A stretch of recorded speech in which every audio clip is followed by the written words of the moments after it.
Hello and welcome back to Rogue Trader. We have, since we last left off, done a very quick respec of Adira, making her much more of a psyker. We're actually focusing her on telepathy, and we gave her a bird. An augmented bird familiar named, apparently Vesper is what it got for its random name. I forgot to equip a new thing on it. Whenever the Cyber Raven relays a psychic power, it gains 5 willpower. Whenever it gets 80 willpower or more, it heals to full. Wow, cool.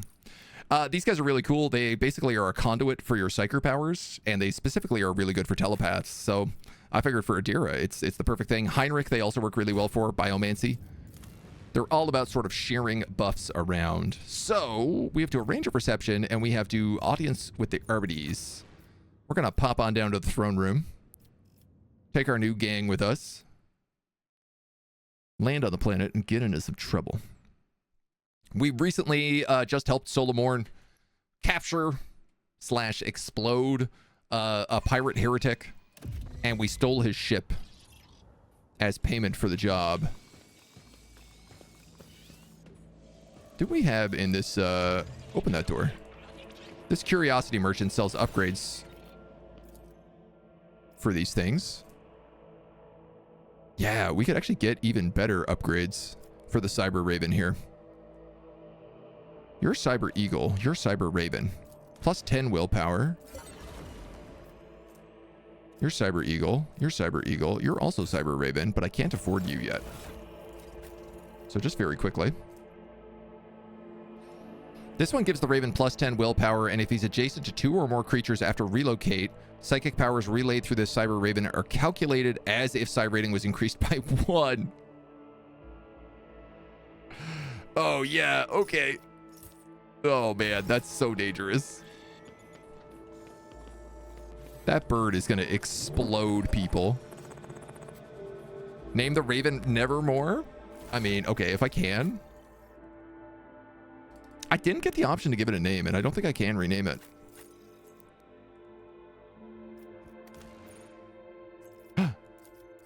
I can change its color, though.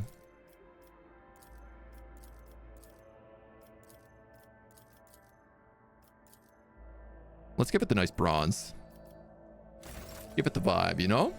Why not? And Lanky, thank you for the follow. Welcome to the agency. All right, Clementio Warsarian.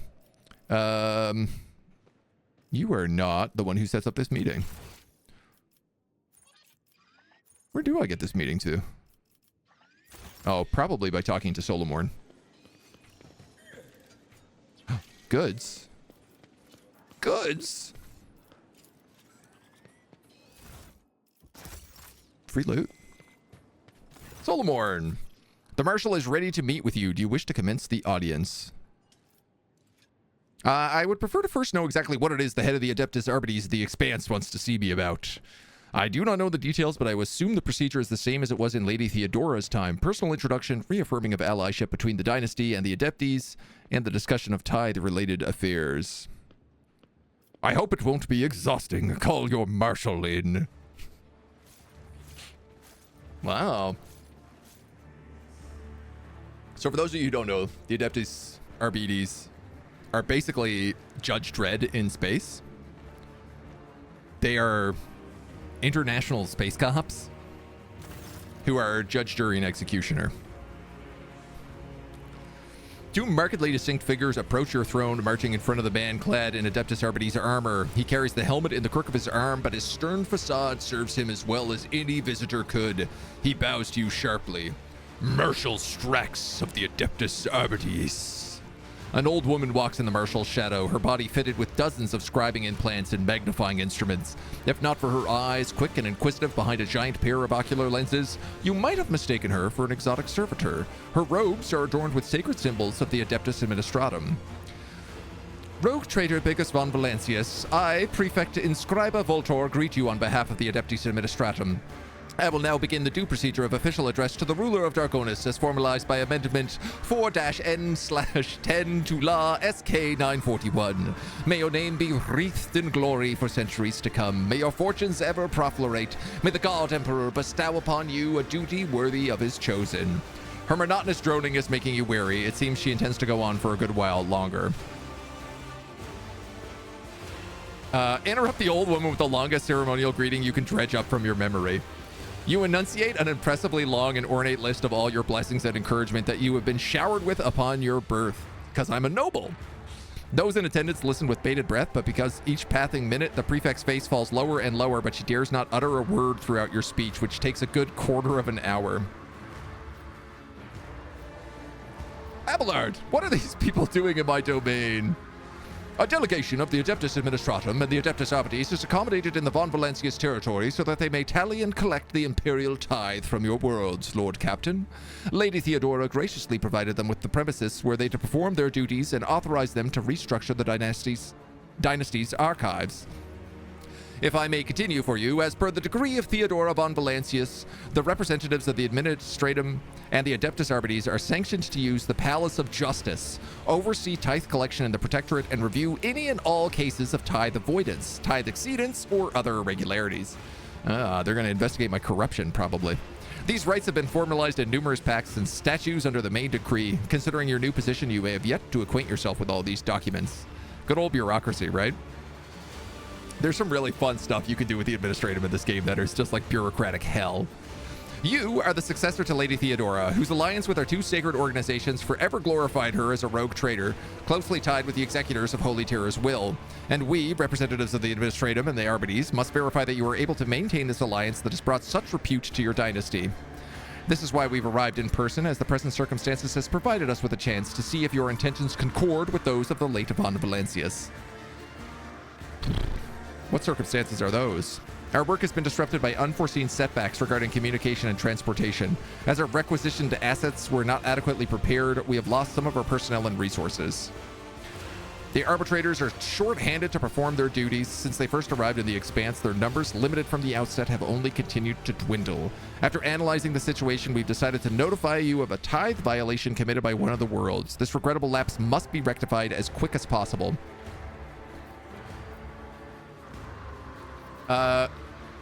If one of my governors has missed a tithe payment, I'll simply have them hanged and the debt collected. This is not a Von Valancius world. The system is located just outside the border of your protectorate. The Imperium is built upon strict and unfailing abidance by the Lex Imperialis, and a planet's tithe, even one that's relatively small, must be provided in full. And which world had the misfortune of drawing your attention? Thesera, a feudal world far from the main roots that was bereft of the Imperium's light, then rediscovered less than 2 centuries ago. It supplies agricultural resources and manpower. I hope I can expect a proper reward for my assistance. The material compensation should satisfy you. An arbitrator will be assigned to you for increased security. Protect Proctor Anthar, front and center. Solomorn marches over to your throne, his cyber mastiff at his heel. I have enough fighters in my retinue already. Why would I want an administratum spy? Proctor Anthar's capacity is not that of a spy, but is a representative of the organizations who help you navigate the many nuances of the law, and if the need arises, direct you down the just path. Fine, I will try not to lose your dog handler. The Emperor protects. And once again, no specifics given, of course, and my reports, nobody ever stops to think. Time to go do some space justice. And by justice, I mean space pillaging.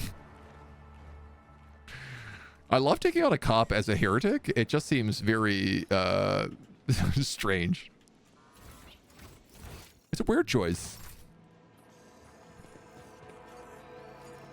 Let's ignore all of our other duties and go straight back to the ship. I am hard focused in on doing these quests. We might get sidelined by void shadows a little bit, but you know, that's just so we can get a cool assassin on our team. No duties, only heresy. So, where the hell am I going?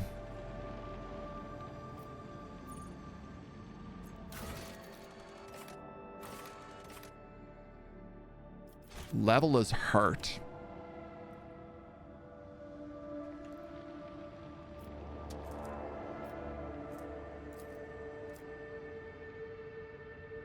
I could chart a course there, but it would be very, very dangerous. We haven't really explored up north. So why don't we... I'm gonna just like improve these paths. I'd like to have a safe path through my systems, because for sure we're gonna have to travel a lot. Permission to report, Lord Captain. Members of the sacred cult operating aboard the ship have requested an audience. They present griths and introduce themselves to the new captain. What sacred cult? They call themselves the Blood-Spun Web. The cult defends the flagships from both internal and external threats. Lady Theodora held them in high regard and looked favorably upon their activities. All right. I think this might be our assassin.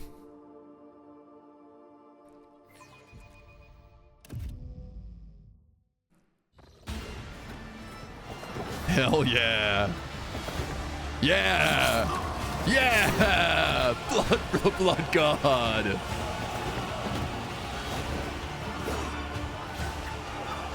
That's an entrance.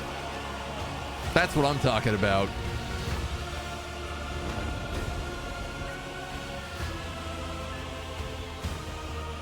This is an excellent parade.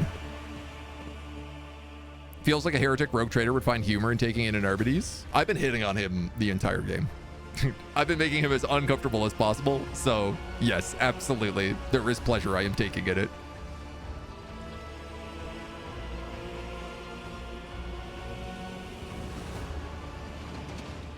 Those on the deck watch in awe as the final figures move gracefully into a ceremonial pose. Some of the officers whisper in excitement while others murmur prayers to the God Emperor. The Undying Emperor commanded us to spin a web of blood around his children. Yes. And we obeyed. We obey still. Oh man, the only one better than the Undying Emperor is the Four-Armed Emperor. A tall young woman steps forward, moves towards you soundlessly, the dim light casting shadows across the mask which conceals her face. The masked cultists repeat the words in a mournful whisper. We obey still. Domin von Valancius, death has whispered your name. We disown Domin Theodora. We renounce our oath to her. This is baller. The woman's slender finger has been fitted with a metal claw. She points it in your direction and gazes at you from behind her bone mask with the cold, grim eyes of an assassin. She pulls out a sinister curved blade, and similar weapons suddenly appear in the hands of her motionless companions. The Four-Armed Emperor. Yeah. You know, the one that the Gene Stealers follow. He's the best Emperor. Ooh. And now we give the gift of our blood to you. Oh, man. It is the gift of death. Korn would be so proud. Death has whispered your name. The followers of the tenets of the web swear fealty to their new overlord. The tenets of the interweb. Of their devotion. The blades sing through the air and rivulets of crimson flow onto the deck. The young woman bows her head reverently as she hands you a heavy parcel. The others bow their heads as well and seem unconcerned by the blood that trickles down their fingers. We give you a blade, the silent verdict. The Undying One has chosen you to wield this instrument of death. We give you one of our own, Kibellah. She will be your shield and shadow. Why are you talking in the third person? And we give you the blood of these traitors. The tenets of the web will purify their souls. You have heard many stories about death cults such as these. These devoted holy assassins of the Imperium have turned death into a form of worship of the Emperor. Exemplary slayers, invisible executioners, and the scourge of traitors, heretics, and fallen souls. Many righteous people honor them as votaries of the faith, while others see their fearsome rituals as frenzied spectacles touched by madness. Examine the cultists. They're all voidborn. Their lithe, sinewy bodies are clad in light armor, which allows them to move with an acrobat's nimble grace and strike with an assassin's swift surety. Red and black vestments are adorned with sharp spikes and ritual jewelry. Where time and training have worn their garments threadbare, you can make out patterns of bleeding lacerations. The prisoners cower beneath the weight of your gaze. Blood drips down their tear-stained faces of the captured officers, technomats, and workers. A word has been carved into each of their foreheads with meticulous precision. Traitor, heretic, apostate, renegade. The cuts have been diligently and rapidly reopened to prevent healing. Apostates led astray by the final dawn. These traitors chose to tarnish the honor of their families. Only their blood can wash away the shameful memory of their betrayal. Interesting. So a death cult watches over my crew. They who honor the Emperor through killing, who devote their every deed to serving him. Sacred executioners. The Domin has discerned our essence. This is a great honor for the blood-spun web. We have woven the bays of this ship together with the threads of our faith for many years. These people are crazy. I love them. The greatest relic, his tarot, through which he sends us his blessed revelations. We obey the whispers of the Undying One. This is our service. Do they say blood for the Emperor? Skull for the Golden Throne? Our service to you. I mean, they're definitely giving that vibe. There's no doubt about that. How interesting. Devout assassins who believe themselves to be instruments of a higher power. They revel in violence and cannot tell the difference Cool. between bloodthirst and piety. They follow their faith blindly, unaware of how closely they tread the This is a demon. and depravity. Look at them. They stand on the edge of a precipice. The smallest push will send them plummeting into the abyss. Yes. Could be their downfall. Yes. All you have to do is push. Push we will. What exactly does a cult like the Bloodspun Web do? The tenets of the web teach us to read the threads of the future and More understand diviners. the hearts of others. All my heretics are When a diviners. soul is filled with the poison of corruption, we know it's time to Cackling come. intensifies. We bring liberation. 3 strikes, 3 rebukes, 1 blade. This is how we serve the Undying One. This is how we serve you and your flagship. But there are others. The virtuous martyrs who contravene his design without realizing it. Those who have come too close to faltering or committing an apostasy, but have not erred yet. We present such souls to the Undying One.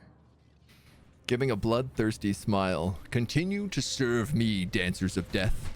But henceforth, let my name be upon your lips when you shed blood. Your name upon our lips. The cultists make 2 thin cuts along the corners of their mouth, sealing the vow with words and blood. +3 heretical. Tell me about yourself, Kibellah. Are you leader of the Bloodspun Web, or its herald, its servant? I am the second spinner of the blood-spun web. The honor of this title is bestowed only upon those who have ushered more souls than...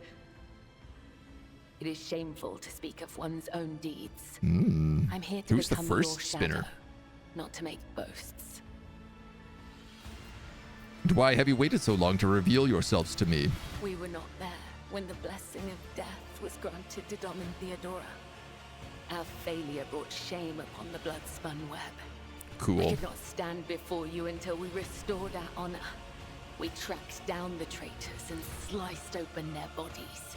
Then we washed the flagship's bulkheads in their blood in a sacred act of ritual purification. This DLC, the Void Shadows one, is all about the ship and everything that's happening within the ship instead of like the galaxy, which is a really cool thing that I'm really glad they like fleshed out. Nod towards the captives. Why have you brought this rebel to the upper decks? So you may offer the souls of these traitors as a gift to him. I hope him is corn. You have the authority to order their execution. Their blood will bind us together through him. For the God Emperor, the Undying One is death itself. The Undying One is duty itself. Give the order, Domin. Let a spinner of the blood-spun web undergo the test of a sacred trial.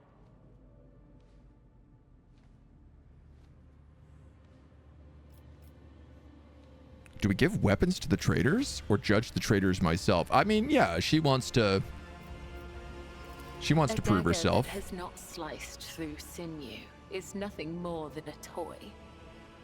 Let the final dance begin. She motions to the other cultists and they release the captives from their restraints and place weapons in their hands.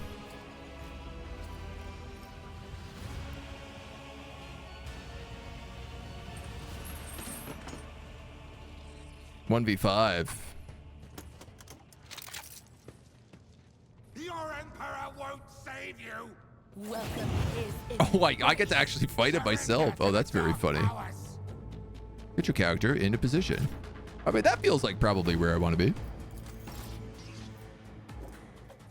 Blade Dancer leaps into the air and lands on the selected cell. Upon landing, they deal 9 damage to all adjacent enemies. This leap can be made to any unoccupied cell that's within 3 radius. This movement does not provoke attacks of opportunity. They cannot jump to a cell that's inaccessible. Can be used multiple times per turn, but each requires a charge to be spent.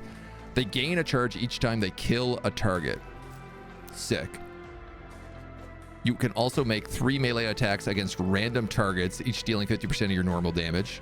A melee burst attack that does not count towards the attack limit per turn. Attack can only be used with a sword equipped. If 2 swords are equipped, the Blade Dancer makes 2 attacks. And then Raining Blood. The Death Cult's assassin's next single target melee attack splashes blood in a 5-cell cone behind the target. The assassin and allies in the affected area gain Blood Blessed, and enemies get Blood Stained.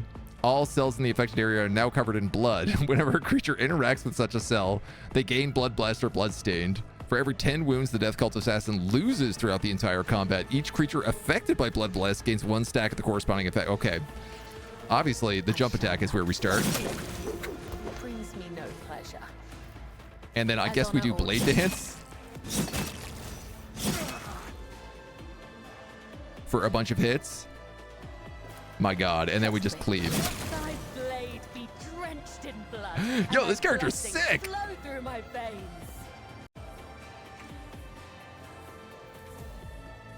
Oh, another 5? Did they mention blood? I don't think they mentioned blood enough. I will. No, now we're a little more spread out, are we? The other side awaits. You killed 3 enemies in 1 turn using the Death Waltz ability. As the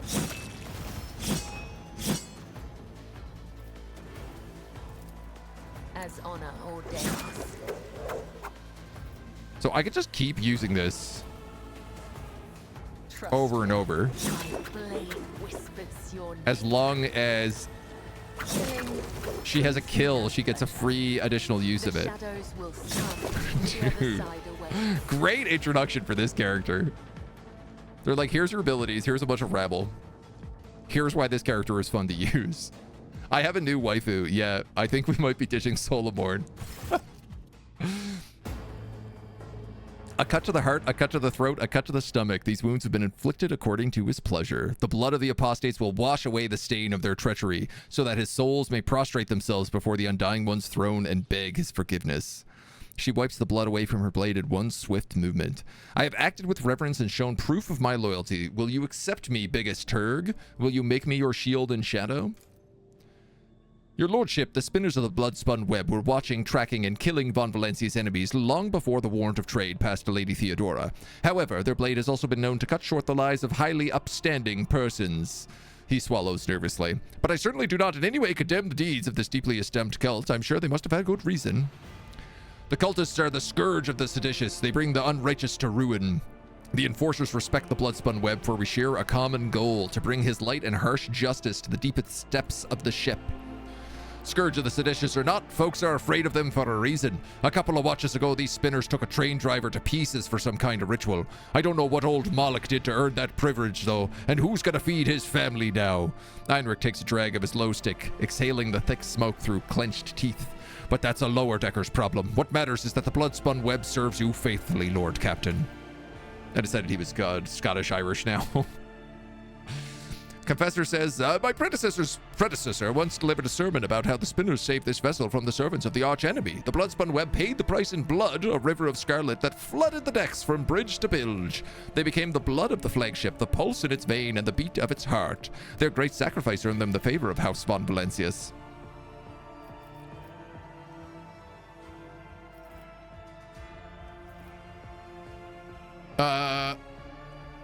Not all the officers have been presented to me yet.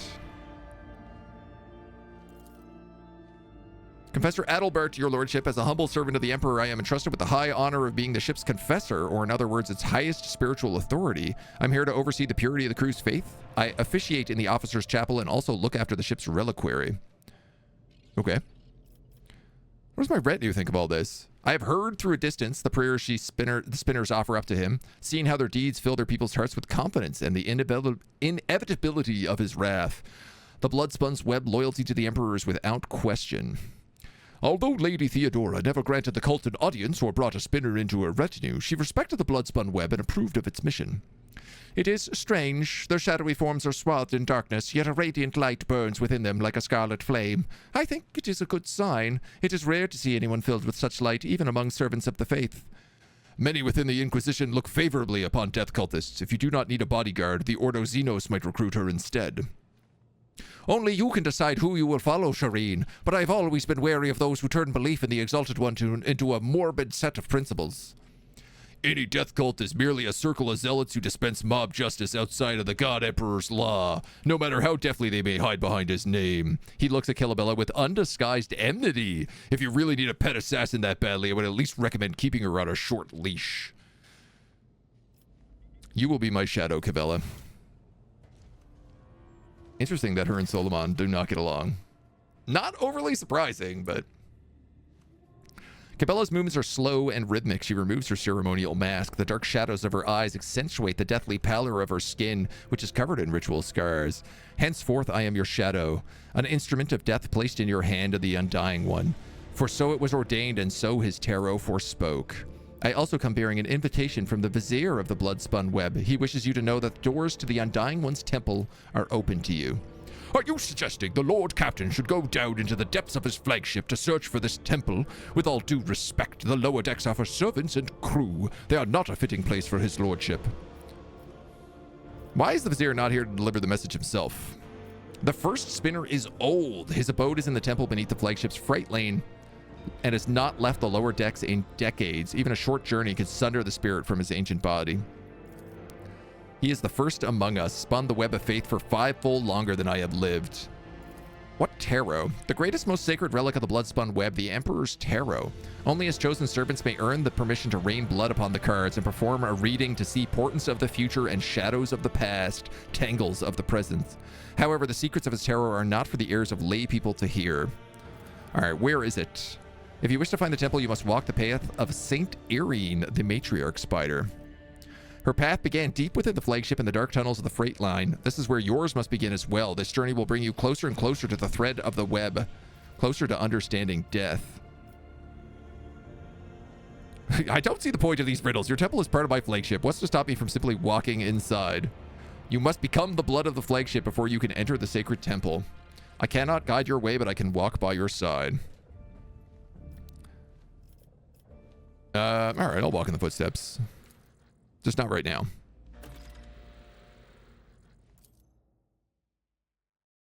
Do I get her on my team right away? This is my big question. I hope so. Because I'd like to use her for, like, all the other quests, but we're going to do the Lex Imperialis stuff first. Yes! Oh, we totally do. Oh, we have a lot of level ups to give her. Spinner's mask. Light spinner's breastplate. A blood phial and a medikit. Okay. These guys just gave me a new sword. You have a spinner's blade. And you gave me a two-handed silent verdict. Kind of feels like you should probably be the one wielding that. Gives her like a huge AoE attack. And we can give her a tox knife in her second hand.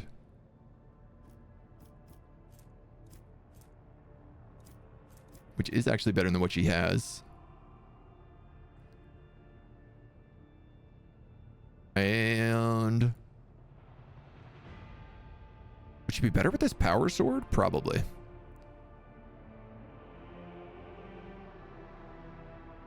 Death Cult weapons gain the following: -10 to the target's parry, +2 to the wielder's critical hit chance for each attack they make. This bonus stacks until the end of each round. Maybe not.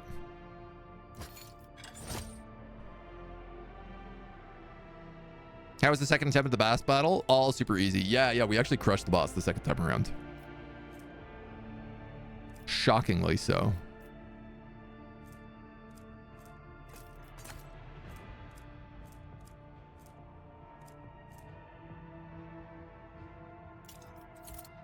Give you some drugs. 1 stack of Zealot. The wearer deals 10 damage with their area attacks for each stack of the Zealot effect. Oh my god. Oh, this is really good for you.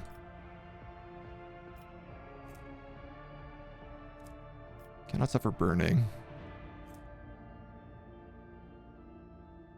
Agi bonus dodge and parry against melee attacks. I feel like I should probably strip stuff off of Heinrich here.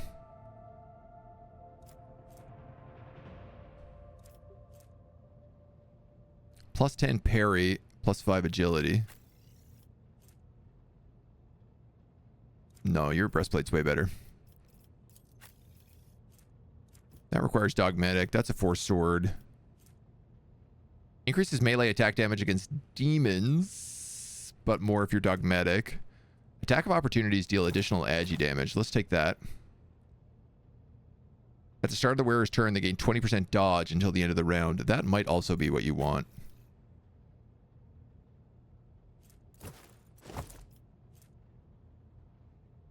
If they kill 5 enemies in a row, raise momentum to 175. It does kind of seem like that's what she does best, is kill people. Tura got the flare with the RBD some more, so it's a net win, right? She have AoE that she can damage to proc the cloak? Yeah, like all of her abilities are AoEs. All of those jump attacks are AoEs.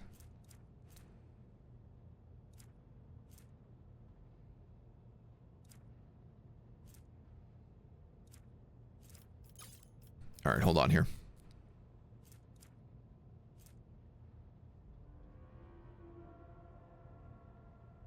You're the Fireblade stuff. You're the Synth Skin, which is not as good. The Enforcer Light Carapace is not as good. Those can add to cargo. That can add to cargo.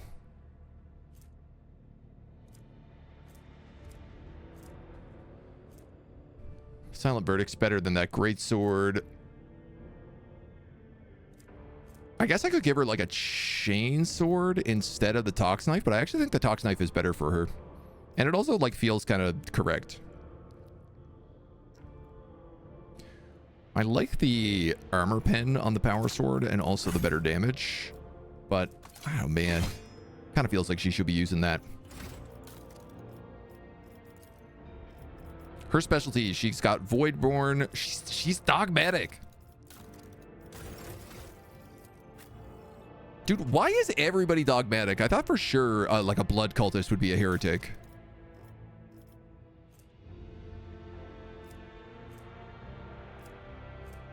Death Cult Assassins. Raining Blood. Oh, yeah.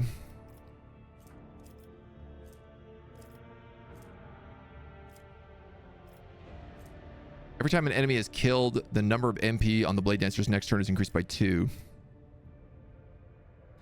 Blade Dancers are swift and deadly masters of the sword, specializing in delivering flurries of rapid strikes, able to sacrifice a part of their health to enhance their close combat capabilities. Prefer to avoid enemy attacks by parrying or dodging, and have the ability to parry ranged attacks. Oh, that's sick.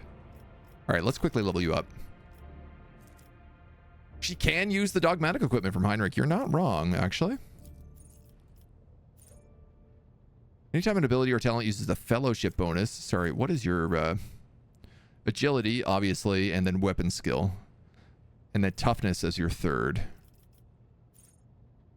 Anytime they score a critical hit, there's a 10% chance to double the damage. That, it probably is very good on you.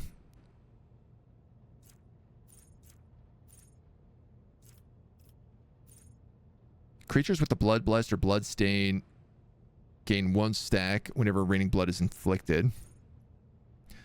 Allies deal more damage to enemies if both the ally and their target stand on blood-covered cells. Interesting. So she's really all about like spreading this blood effect everywhere.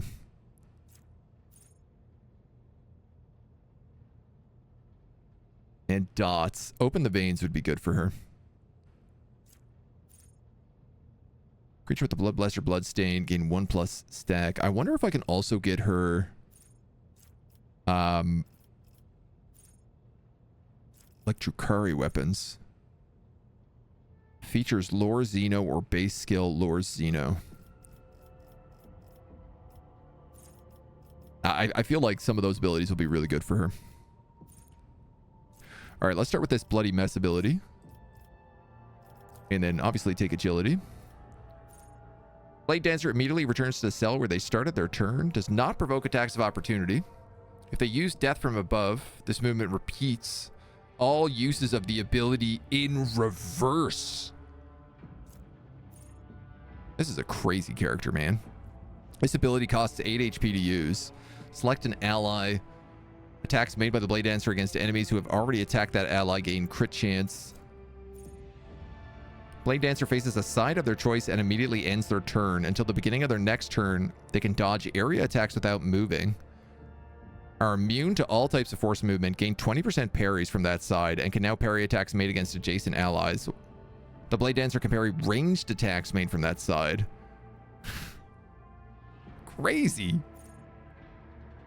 Target a single enemy vowing to dispatch their merc. The next attack against their selected enemy cannot be dodged or parry. And then captive audience. The next attack inflicts bleeding on all targets hit. These targets must pass a toughness resistance. All enemies immobilized count as full cover. I kind of want to get acrobatic artistry because then it's just like she jumps a bunch of places and then she jumps back. It feels very fun. Your agility, so giving you demolition would be really smart because you're probably going to take Arja's place. Give you more agility. Attacks made with a sword deal agility bonus damage. Okay, that's probably really good. That's a debuff. Medicae is determined by weapon skill in 10 of intelligence. Your Medicae does extra critical damage. Max wounds are increased. The damage of all subsequent attacks are increased. Parry is increased by toughness. Melee attacks cost -1 AP less, but no less than 1. You know what? For sure, I'm going to take Blade in the Hand. There's no question about that. So we can start with that. We'll take more demolition.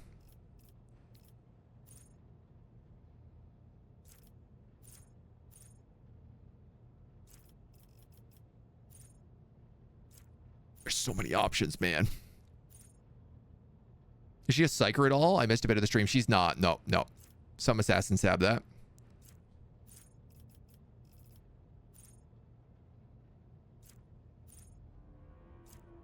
I feel like every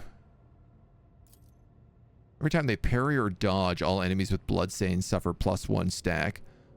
All enemies with bloodstain. Yeah, let's give you that.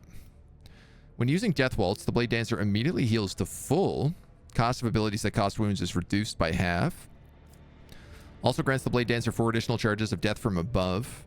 Until the end of combat, Death from Above deals additional agility damage. That's really good with the acrobatic artistry ability we took. Strikes made from the Blade Dancer reduce enemy weapon skill and armor. Or after killing an enemy, the Blade Dancer gains 3 dodge until the end of combat. Stacks up to the agility bonus times. Let's take these ones that stack off agility here. Sorry, I'm trying to get through these so fast, but it's just like so many level ups. Kills an enemy, their resolve is increased. As long as the Blade Dancer has 2 swords equipped, their weapon skill is increased by agility bonus. Deals an additional weapon skill damage against enemies armed with a melee weapon. Dodges an attack. They get +1 charge of death from above.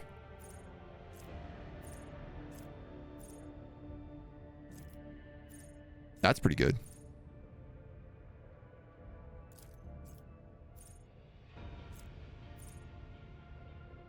I feel like there's two ways to build her. One is the one that you take a bunch of wounds, and the other is not. Death from above deals double damage to enemies who have less than 50% wounds. Well, that's also really good.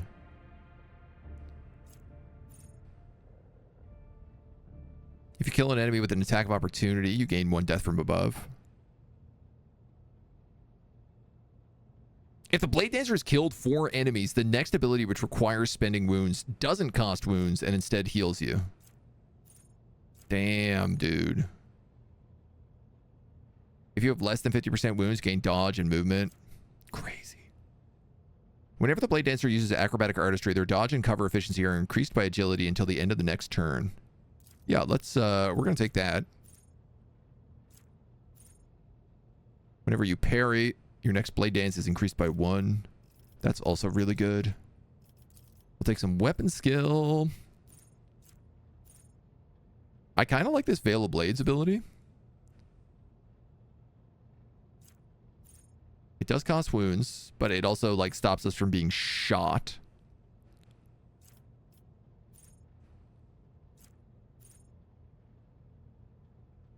Next attack inflicts bleeding on all targets hit. These targets must pass a toughness resistance test with -22 or become immobilized.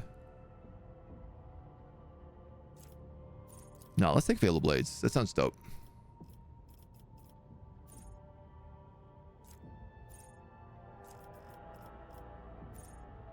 And then there's a couple down here that I thought were really nice. Guillotine could be good. Yeah, you know what? It is. We'll take more weapon skill. We'll take maybe Medicae. Athletics is like Abelard has athletics on lock. What is the other agility skill? I guess there isn't one. So yeah, sure. We'll take Medicae. Well, we could take that perk, but I guess we didn't take that perk. So let's just take Medicae.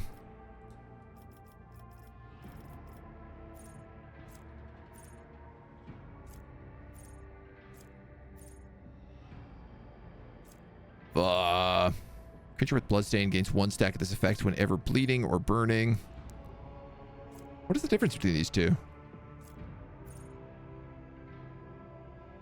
Each time it suffers damage, or each time it is inflicted with bleeding, burning, or toxin.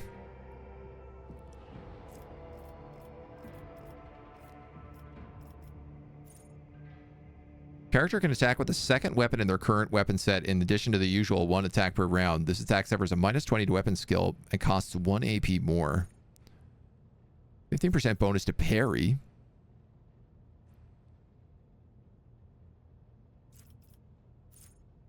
I wonder if some of these would be really good for her. Not Kibellah Drakon. Is she not a Kibellah?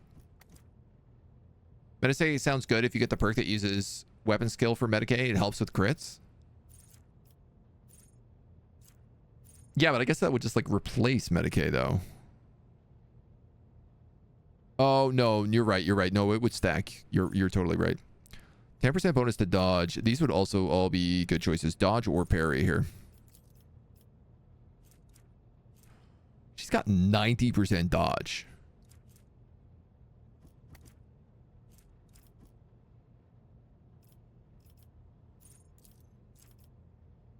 Let's just give her another 10%. Right? Like that's a common talent, so that's fine. I'm happy to take that.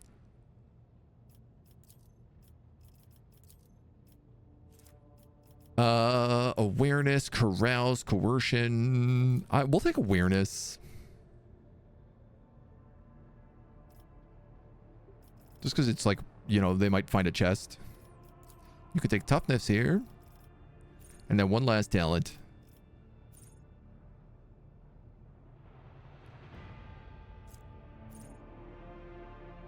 Medicae is now determined by weapon skill instead of int. Okay, yeah. Deals Medicae critical damage, and using medkits are better. That is pretty good. Max wounds are increased by the Blade Dancer's dodge. We just took 10% extra dodge. Maybe I should actually take that.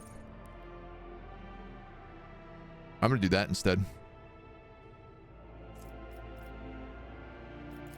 Do I? 5 plus Medicae divided by 10. 50 Medicae. So 5 plus 5. 10% extra crit damage. 90% dodge is pretty much the assassin's shtick. They're squishy as heck. 10 extra wounds is a lot of HP, yeah. They have 26 HP. Oh, yeah. No, let's take this. Let's take 10 extra dodge. 10 extra HP. And then we're going to for sure take this. After killing an enemy, the Blade Dancer gains 3% dodge until the end of combat. Stacks up to its agility bonus times. So stacks up to 5 times. So that's an extra like 15% dodge. And then clearly she's going to take Executioner.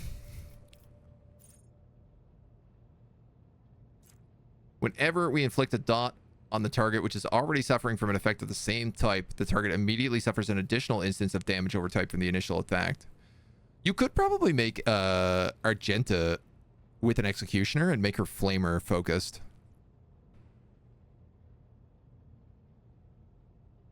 That'd kind of slap. I have an idea for like a Pyromancer Blade Dancer. And then you could have Argenta also be like a fire-based character with her. You could do some really crazy fire stuff, I think.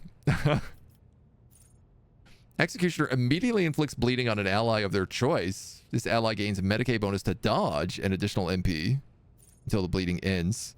Executioner gains bonuses to their parameters for each creature in combat suffering from bleeding, burning, or toxins. Next range attack or psychic staff ability inflicts a dot. Oh, that's cool. Oh, yeah, that's very cool. All enemies suffering dots in a 4-cell radius immediately suffer an extra instance of the dots. Replace their wounds with the same number of temporary wounds until the end of combat. Maybe like she should be an assassin.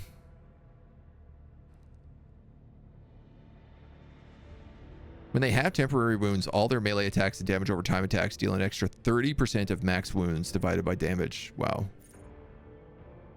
Next melee attack forces all enemies hit to run away from the Executioner.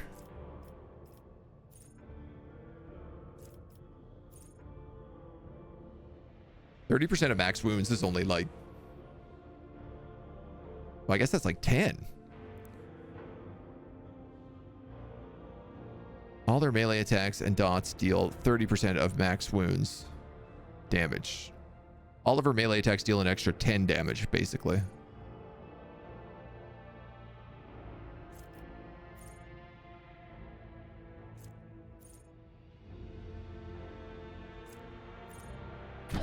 Man. TBH. I think an assassin is a better choice for her. Based on how I built her. I also know how this class works.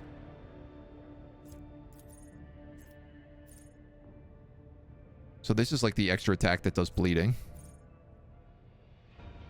For 1 round, the assassin becomes lowest priority target for enemy attacks. Gains agility bonus to dodge. Deals an additional 10% damage. Half cover provides them 50% cover efficiency. So you can kind of use that at like the end of your round if you wanted. Could debuff. Dash in a straight line for up to 4 cells. Single target attack will have a minus 50 blah, blah, blah, blah, blah. Assassin attack grants 40% dodge to the attack target of this attack. But if it hits, it deals 18% damage rounded down. Increased by twice the percentage of that target's missing wounds. Lethality divided by 5. Lethality divided by 10. So I guess you're all based on lethality.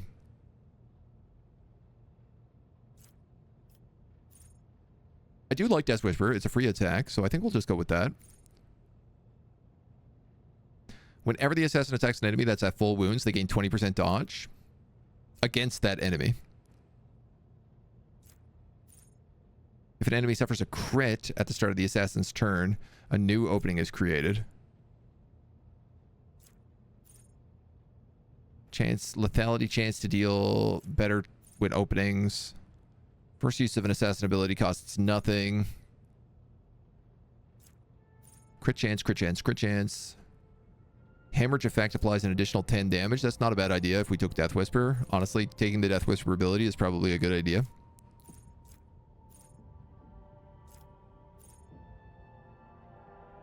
Each successful dodge grants them 6% damage. That would also be pretty good.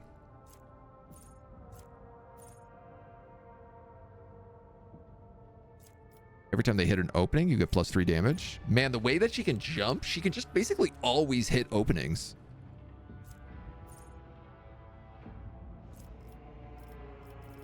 What is lethality? To be honest, I'm not sure. I think it's a special assassin thing.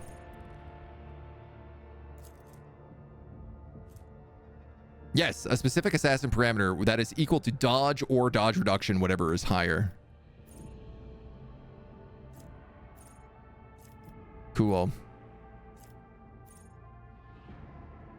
Whenever the assassin hits a target with an attack that has 100 lethality or greater, the assassin immediately regains the AP.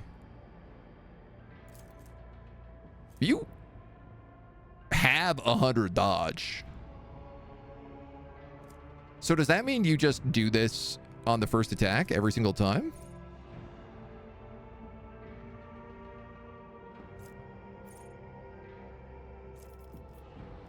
Let's upgrade Death Whisper. Take Dispatch, AP increase. We'll take an agility increase.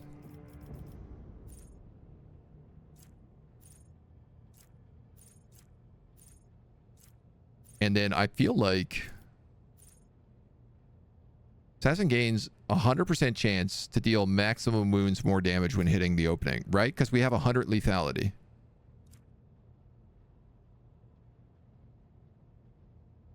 %5 of the target's max wounds.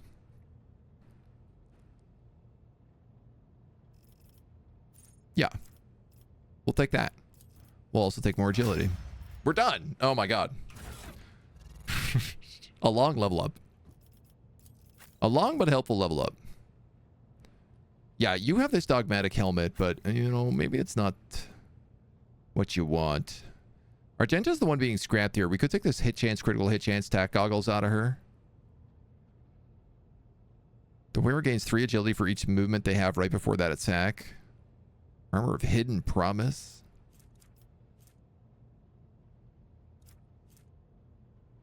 Parry melee attacks with ballistics, ranged attacks. Whenever the wearer deals damage to an enemy, the wearer has a 25% chance to gain 2 movement points. Well, I kind of would rather that on her then. You can take your sororitas boots back. What I need is trinkets and these special guys. Dogmatic. Lower Imperium will depend on fellowship instead of intelligence. That's no good for me. Hits with a single shot attack. That's not really good for me. Charge ability is not really good for me. So, all right, whatever. We're good. We can move on with our lives. Let's save.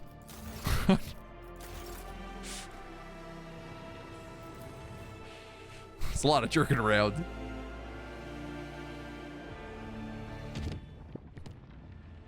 This is an uncharted system. Make our way up to help out the Lex. Oh, pirates. We've just gotten some good new guns. So fighting pirates is going to be fun. Phlogiston And traces of a meteorite. The ship's augurs have detected a non-native mineral cluster on the planet's surface, probably the remains of an ancient asteroid shower. Substance is valuable, but collecting it will not be easy. Take the risk and send a shuttle. The crew's expertise made it possible to get the mineral without disturbing the ancient caves. 5 plasteel on this planet. How many extractums do I have? Yeah, we're definitely putting that on. That's very nice and valuable. Take a quick save there. Really want to see what kind of doom we can lay out. Archaeotech mechanism fragments and 1 provision. All right, pirates. Pirates. I'm more of a cake rat myself. Perhaps a cake mouse? That'd be a good name for a pirate. If you were a VTuber pirate and you were called Cake Mouse, I think that would be... I think that'd be pretty clever. Hey! Rude!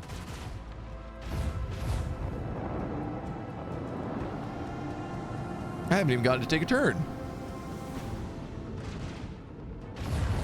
Stop that! You're not allowed to do that much damage to me before the fight even starts. Goodness gracious.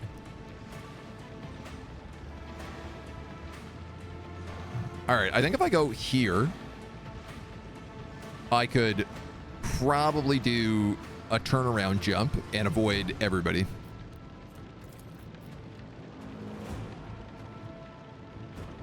I'm going to not have a Master of Etherics.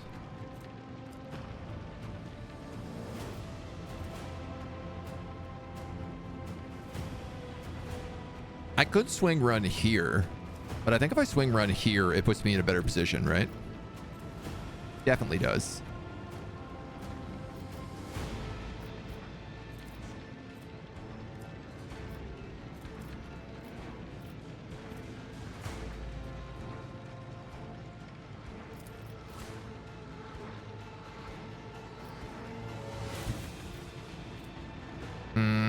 I probably wouldn't be able to hit him with that swing run then. With this attack, I mean. Unleash a storm of macro cannons.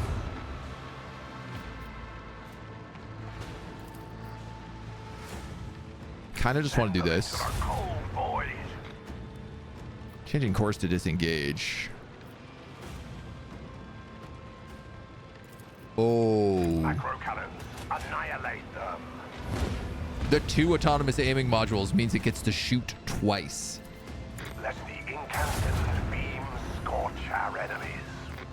That's hella good.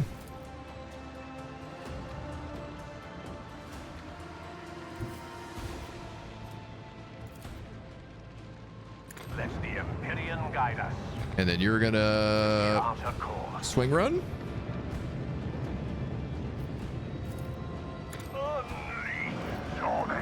You're gonna launch some of those bad boys.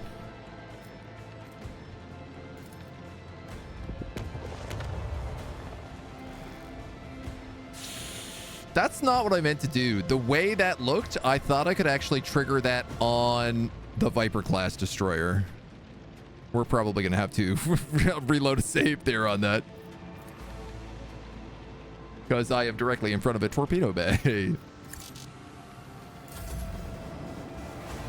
I wanted to shoot him. I wanted to warp jump him in front of his own torpedoes because I thought maybe that would work.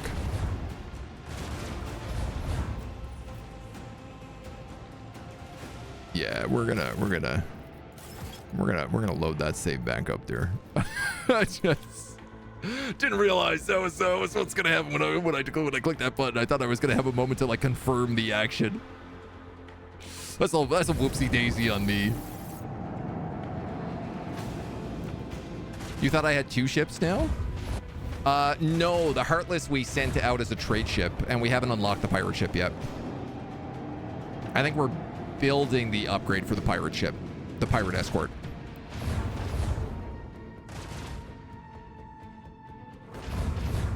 Feels like it's some serious hull damage here. Committed heresy, sending it off to patrol the spice lanes instead of having the extra DACA. You know, it seemed like a good idea at the time. Eviscerate them. Let destruction pour forth. Here's a real question. If I have you guys... Unleash the storm of macro cannons. Oh, so close. All right. Let the incandescent beams scorch our enemies. No emergency warp jumps allowed. Emblazon our path.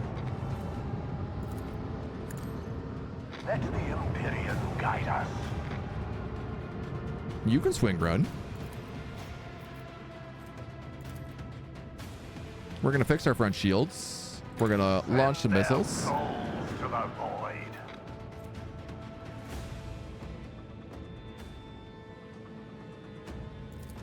Now, I could spin one of these ships, but I don't think I want to. Let's see what they come up with first. What? How are you hitting me there?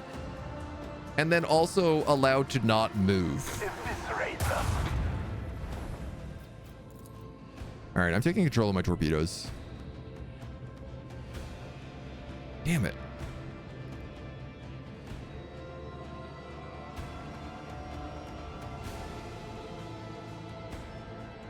How is it allowed to not move at all?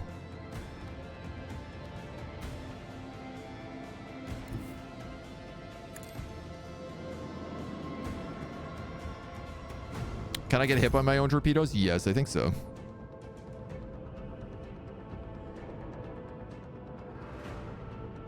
This is a bit strange.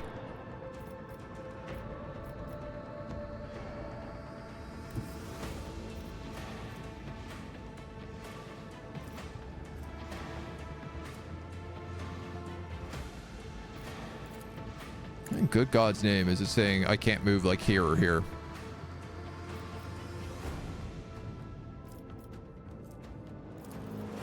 Turn your ship. Now your butt is facing me. Send them into the cold void. Which is weaker.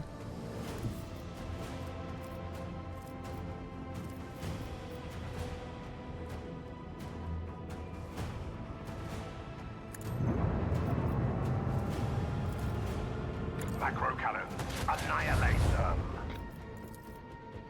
Unleash the storm of macro cannons. Oh, and now I'm attacking its others. Oh, this is crazy.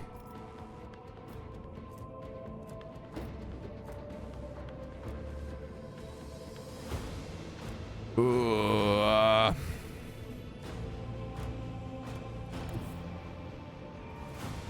I pretty much have to go like this. Just those shields are so fragile right now.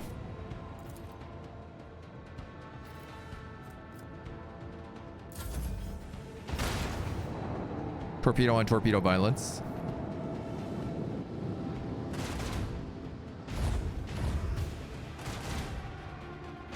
I like how in the last fight we fought like a huge capital ship and multiple fighters and multiple frigates and we didn't get hit once. And this time I'm just like getting tore up by a couple of Cobra class. Kerblambo. Honestly, that should probably do it, yeah. Steer us to our target.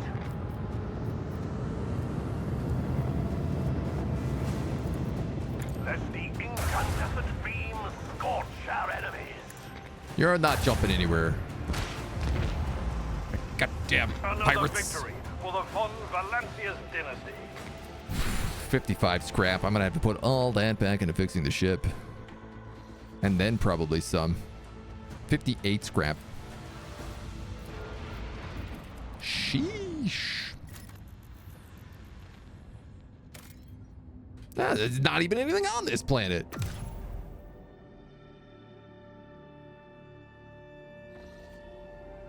That's some tough stuff right there.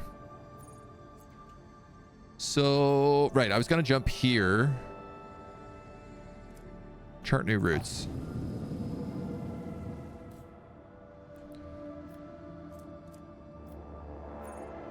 Phabos.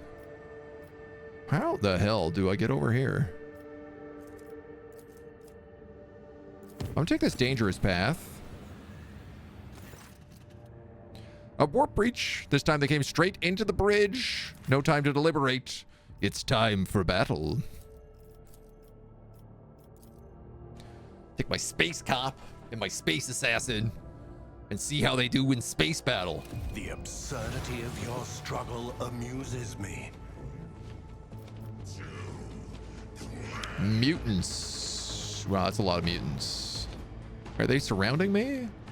No. Okay, well, at least it's a pretty straightforward fight then. Honestly, Adira could probably pop a lot of them with some psyker shenanigans.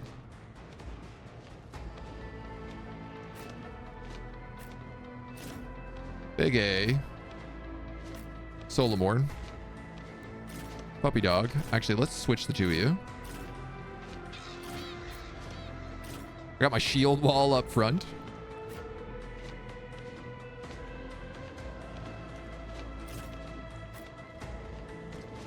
I'm gonna hide over here in full cover.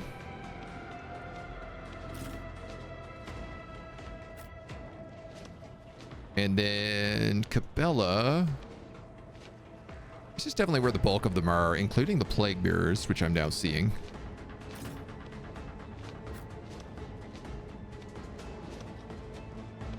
Yeah, I'm okay with this.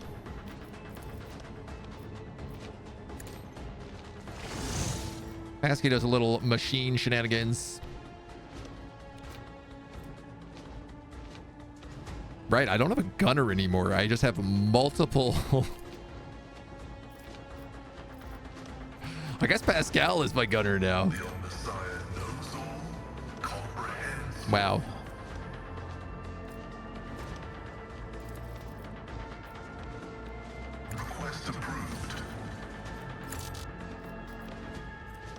And the rare 70% damage with ranged attacks, overpin, and critical hit chance.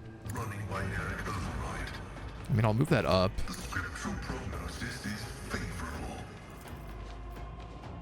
Yeah, you could definitely nuke the first round of these guys. Kerblam.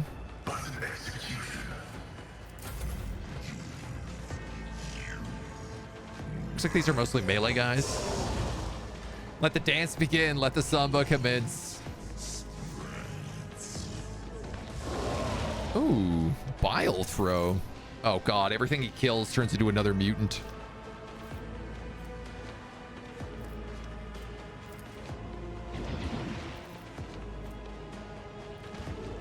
I'm gonna say apprehend that plague bearer.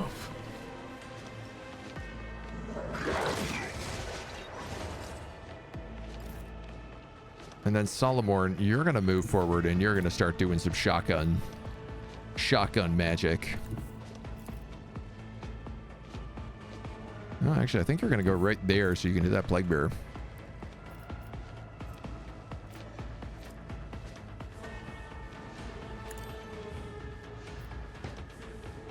Got 3 shots. Let's give you the good shotgun, because if you hit multiple people with this, it's extra good.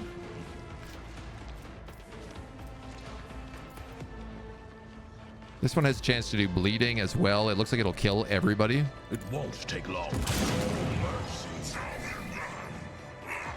Damn. Damn, dog cop. You sure know how to do cop stuff pretty well. I could like run and gun and just kill the other 3 of them.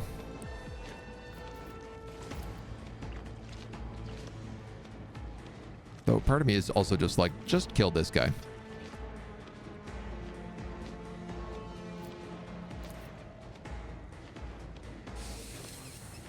If you run and gun, you get a free shot, but you also have a free shot anyway right now.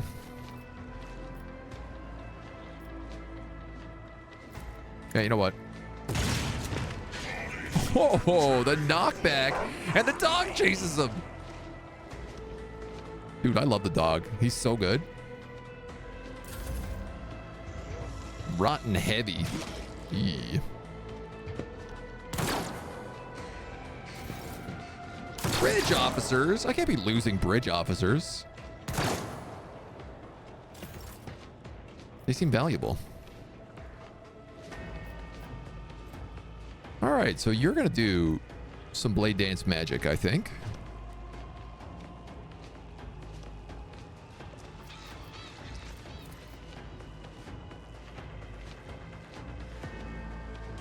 Death from above doesn't have a crazy amount of range. It's only 3 cells.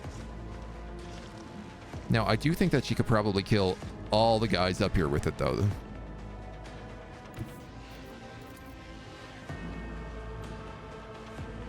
Death comes in silence. So let's see what kind of wizardry she can do. Feel nothing.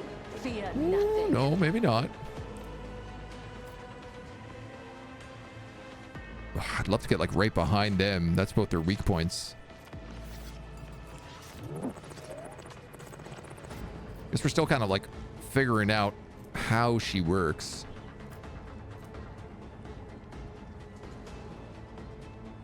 This can just make an attack. As honor ordains. Death Whisper is really good with a dagger because it will also tox poison people. Ooh. I shall not caught by the web. That blade dance was less than stellar, though.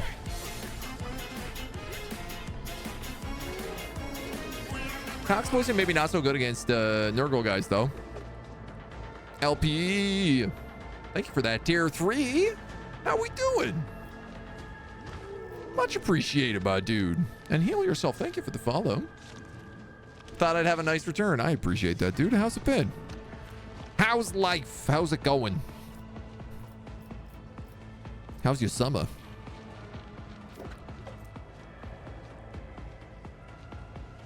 This only has a cooldown of 1, right?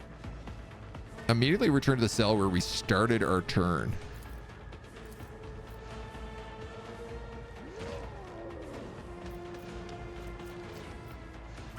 And it only has 1 thing. So why don't we rain blood? Because that's badass. As honor ordains, brings me no pleasure. Does raining blood hurt me?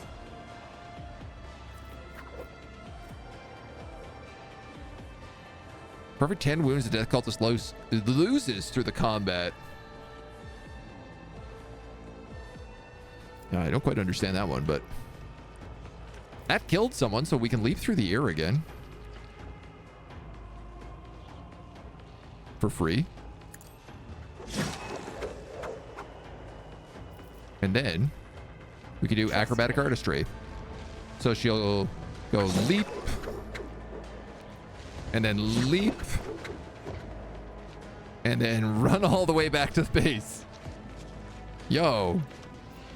This is a fun character. It's kind of foolish. No one's really gonna hurt you, so. Just finished school. Nice, dude. Summer's bloody hot. Yeah, it started cooling off here today a little bit, but you finished college last year. Amazing. Amazing. Like just this spring. Return from a long assignment, right? Yeah, I feel like that sounds right, you know? You've been watching for a long time, and we've been streaming about a degree's worth. Streaming about a degree's worth sounds very funny. Indeed. Ablaird, you know the drill, my dude. At your beck and call. Victory is imminent. He taunts basically everybody.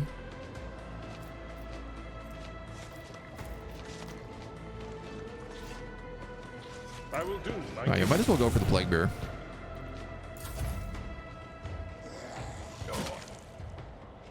You know the Pope, right? He wasn't blessing the God Emperor.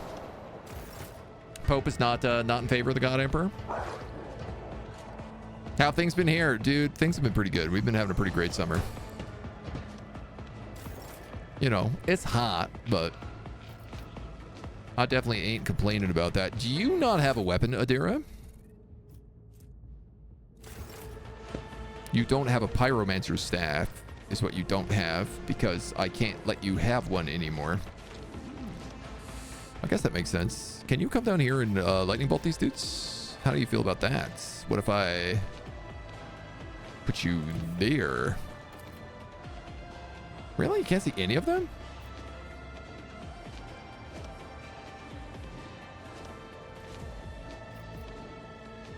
We recently redid Adira. Oh, we have the Cyber Raven.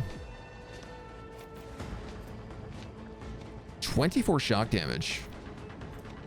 Or Evil Eye.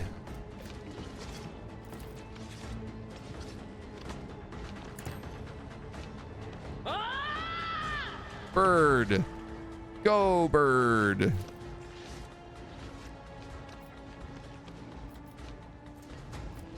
So I can't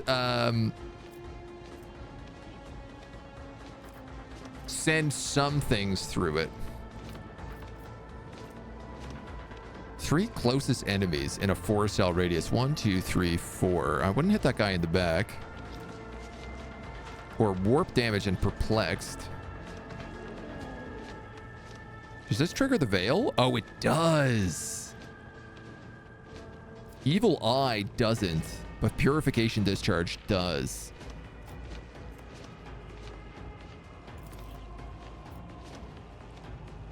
I am confused on how this bird works. I thought I could cast through it.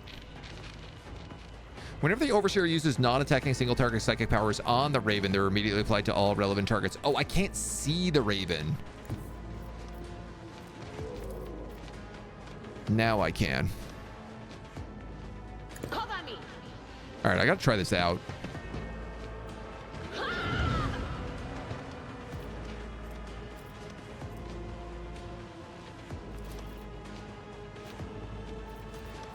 And then I guess let's cast Evil Eye. Quiet whispers. It's my toy, and I'm gonna control it myself.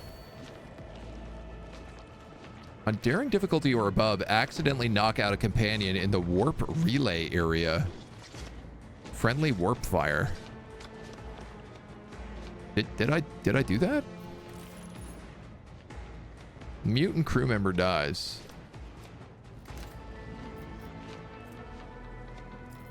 Not really. Wow, this forewarning ability is even better now. It's like 21%. Was it you? Or And she can still drop analyze. How's this run been going? Good. It's actually the continuation of our old run. Well, we just decided to pick back up because it was right at the period where the DLC all starts. So I was like, great, let's do it this way.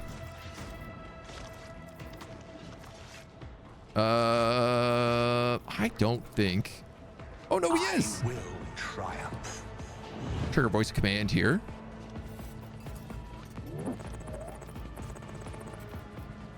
Our noble. Anytime the servant deals target, right? I gotta work out that noble stuff a little bit better. Purpose guides me. We might as well trigger this through him. Let him take his free attacks. I could arguably relocate him down here. We forgot to rebuild this guy with provocation signal. Ruin beckons. But I think that's okay. Zalius, thank you for the follow. Welcome to the agency. Let's just get some resolve. I mean, these guys are basically done. Dude, honestly, with that, how insane Kibellah is, I sort of just want to reactivate her. Oh, except she doesn't get any movement. Oh, that was really stupid then. She can't do anything.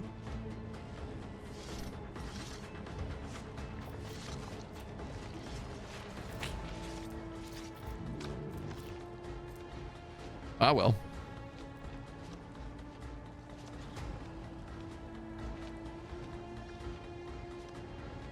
as the tenants demand. Yeah, I don't know why she took damage last turn. Okie doksies. Pascal, you have also gained 2 AP because of weird special abilities.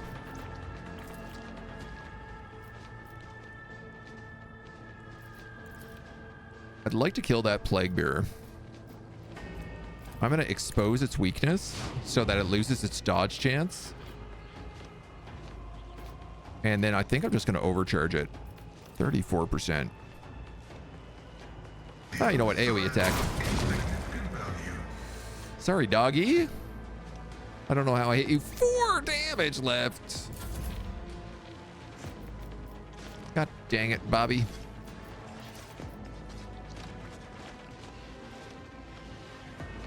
What if I went here, I will try. shot it with my Inferno pistol, and then missed?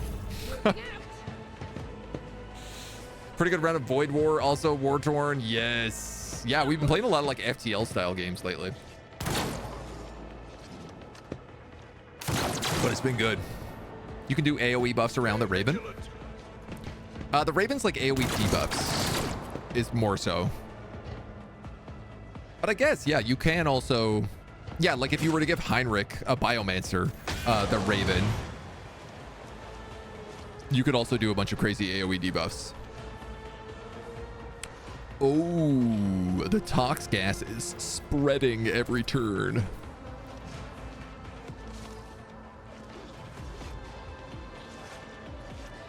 That's not so good.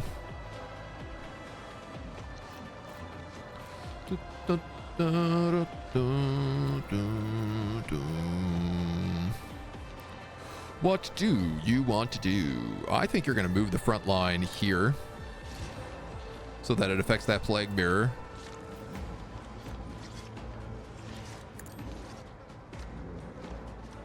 You should really move into this zone. Even though you have no cover, it doesn't really matter for this fight. 74%? Yeah, okay, that's why you move. That pumped you up, pumped the jams while the beats were pumping. My vow is to serve. Request approved. Might as well banish. Parry, counter. Huge counter on Abelard.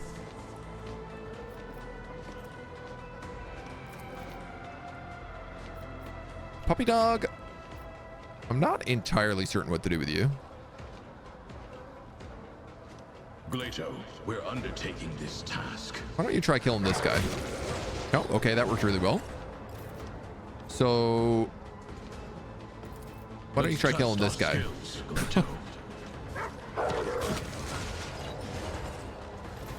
Good grief, man. Plato's out of control.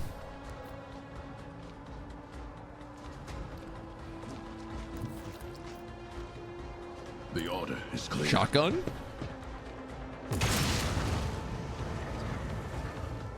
Plato's a happy doggy.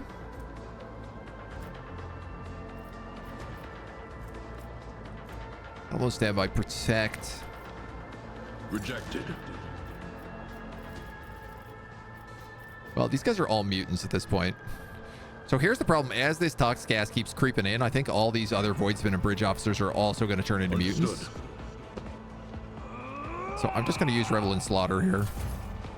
Get myself buffed up. At least they're ignoring my bird. Summon a necessary heresy. Sanctioned investigation to me. We're more like, done a lot of praising the blood god lately. Now, unfortunately, I don't have a jump here. I was kind of hoping that we could just like run up and then jump down on them. But if I don't have a charge, that becomes a bit harder to do. I am your blade and shield. Thankfully, she still has insane movement scores. I actually think using the noble ability on her is probably the way to go, because if I started her next to Biggest Turg, she'd have like the most insane movement you could possibly imagine. I'm gonna ask for an opening. And then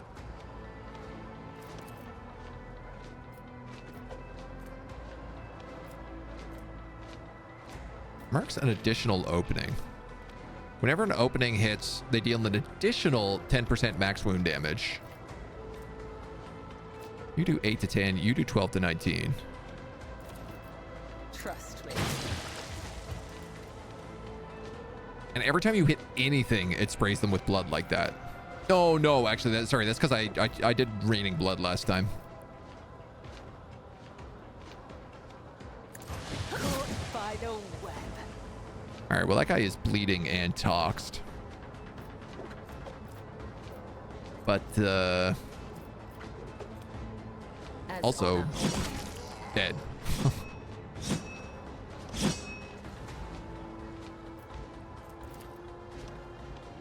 I can't reach these other dweebs, so I think we just let them go. Just charge up another raining blood. Yeah, I'm starting to get the vibe of that character now. These guys are going to come down here and start... Oh no! Who'd I skip? Abelard? No, I did too. The speed up combat button and the skip your turn button are the same button, which can kind of make things messy. So we have a lot of veil degradation going on. This doesn't cause it. And it will just like absolutely nuke those dweebs.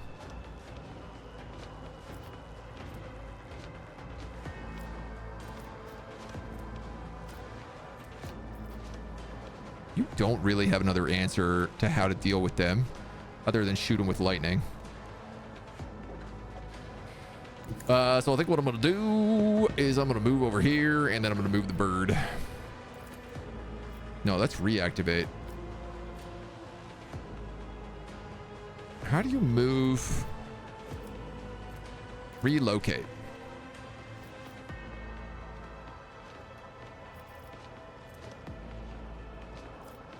Immediately move up to 9 cells.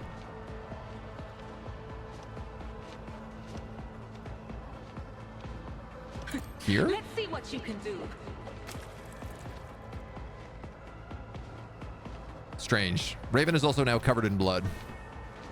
Let's not do any other psyker stuff. We don't really need that going on for us right now. Kibellah, you can't reach them.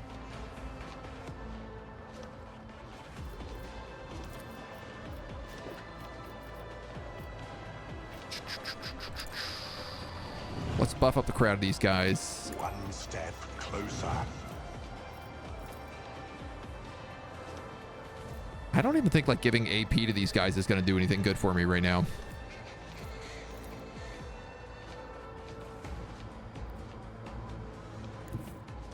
I could potentially do this and then relocate the skull there. Right, I guess because the skull has such like limited movement. I really wish we had those like defensive buffs up. All right, I'm just gonna move you here then, and we're gonna pass. What's up with the ghosts? There's just like a bunch of warp shadows going on right now. Follow my lead. Get him, Voidsman.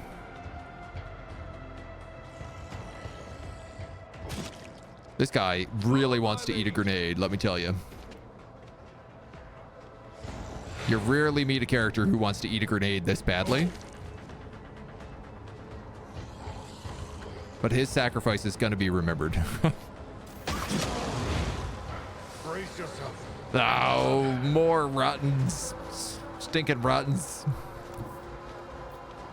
Oh no, and this guy's blocking my path.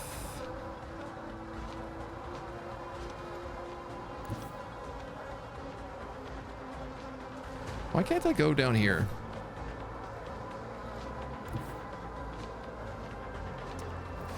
What I really want to do is an area effect plasma charge right here. But I think what I'm going to have to do is just hit somebody with a thunder hammer.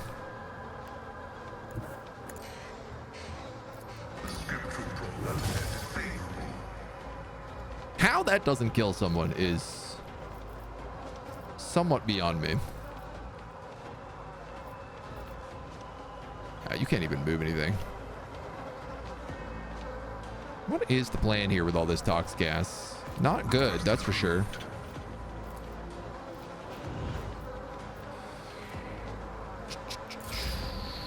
All right. Solomon, where is your dog? There. One of us would be enough.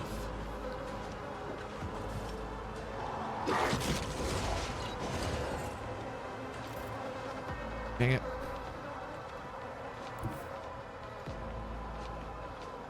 Not quite able to get through here again. Even my dog wouldn't do that. Well, we'll go up, we'll blast this guy. I can run and gun and then maybe shoot the group of these guys. Or like chuck a grenade. Accepted.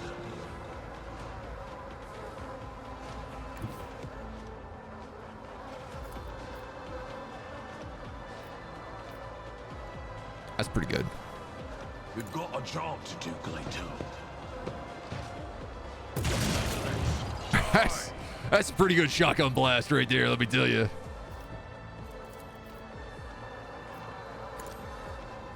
And then the puppy dog can just kill this guy. All right, this class kind of rules.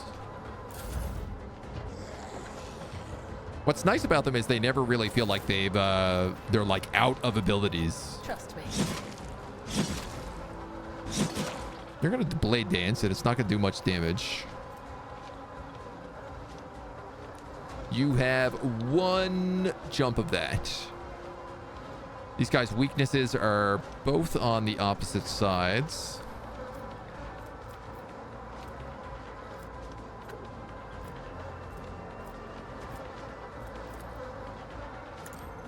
That is a blessing. But you also crit for a lot of damage. That should have gotten me another death from above. Oh, excluding kills made with death from above. Never mind.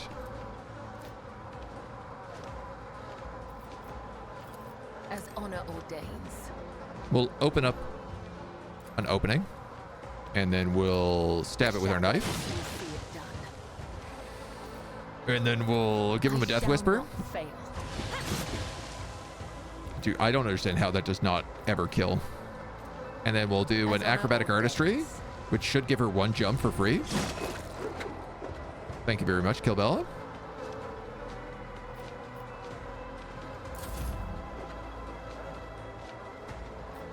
Now there's one guy left.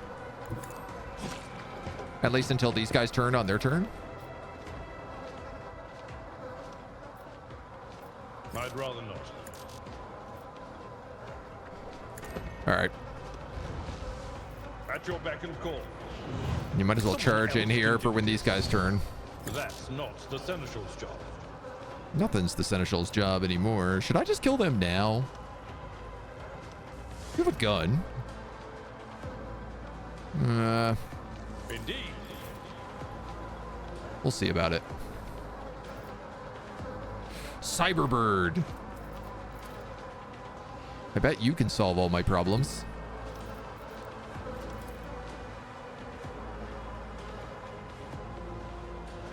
Quiet, Whispers. It's my toy, and I'm gonna control it myself. Where's my bird? Why didn't it move? Bird.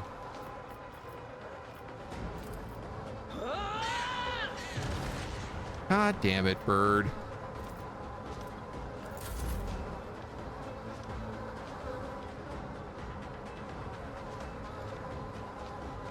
Solomon, do you have a shot on him? I need no guidance. I don't think you do.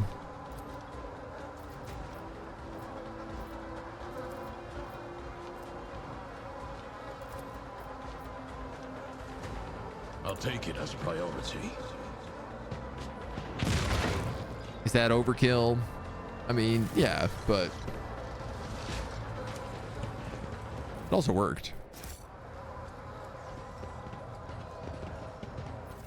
Grab all this loot. Embrace true power. My poor bridge officers. Well, at least we saved some of them. May their loot become cargo.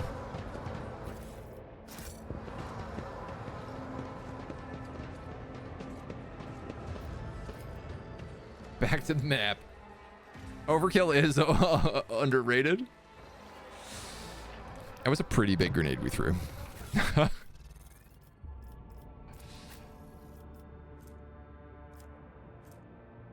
It was a modified crack grenade. Oh, I didn't even realize that. That was a huge grenade we threw. Less crew wages, at least. That's true. That's true. Lord Captain, Drukhari ships are patrolling the system. The likelihood of slipping past their patrols is close to 0. I don't know. I feel like I could probably get a few of these.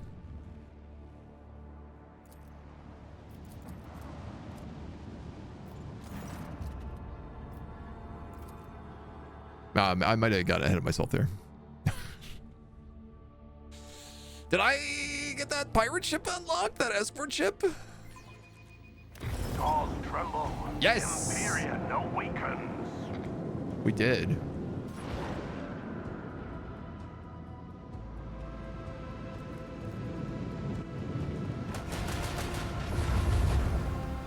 Wow.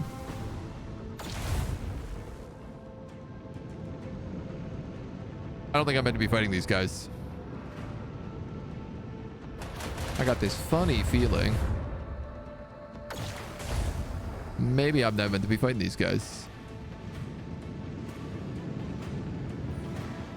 Any character's name? No, there's no renames in this. Sadly. If you go like here, Emblazon our path. I also need to put somebody on this post. Eviscerate them. Obsidian Shadow Field. Enemies suffer 25% chance to hit with attacking within 2 cell range and 75 when attacking from outside that range. Torpedoes. Now. All right, well, I have good news and bad news.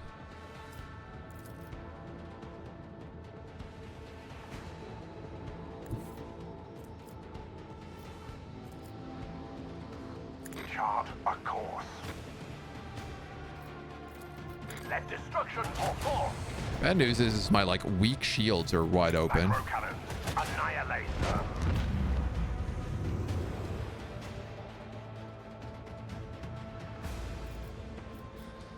I'm thinking like it's a Drukhari ship, so it can probably zoop pretty quickly.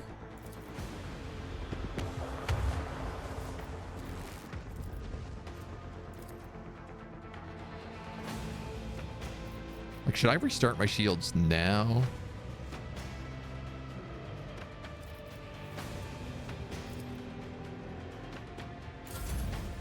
Maybe. We do have an Abelard though, right? Wanted to tweak the name. Almost the same thing. My plasma torpedoes. Ow.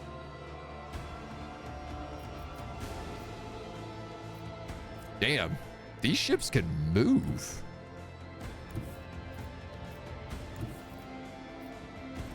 Oh my god, I can't hit it with the Mesua Lance.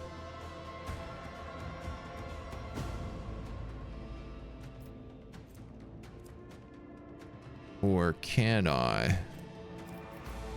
Or do I even need to? Let the Imperium guide us.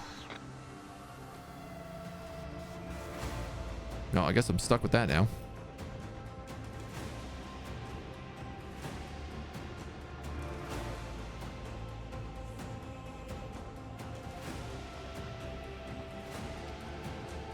Yeah, these torpedoes never turn as much as I want them to.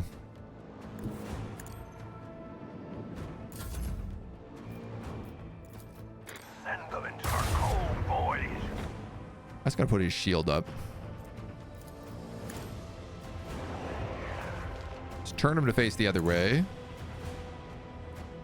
Give him a scan.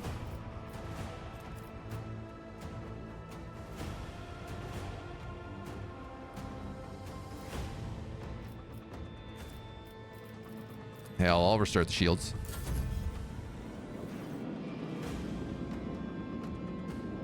You never know. We might get lucky on it. Yeah, these plasma torps are a mega bust.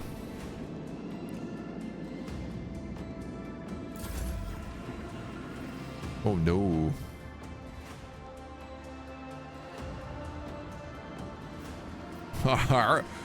Is our crew up to this task? I'm not so sure. There's a lot of fire coming in there. Wow. Wow, the movement is insane. Oh yeah, we are not up to this at all.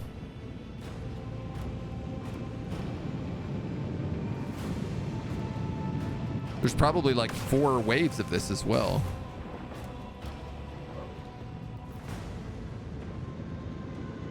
Well, at least we know.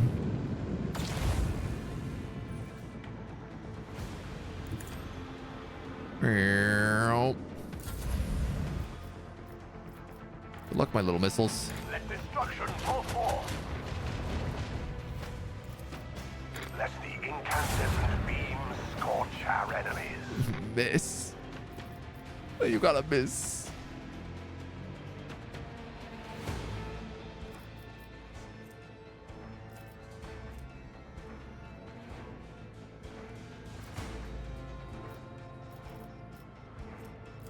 I'm gonna do a swing run here, and then I might just warp jump back to where I was. Eviscerate them.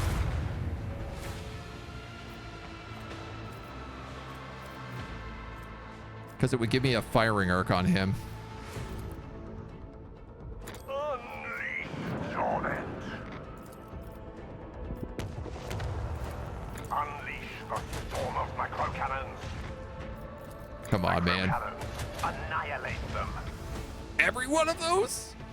Every one of those missed.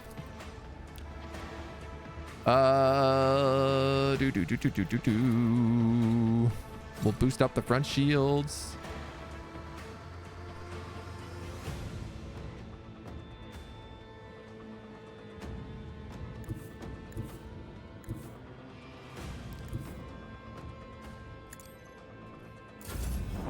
And we'll swing right in there. This fiberglass destroyer has literally not done anything the whole fight.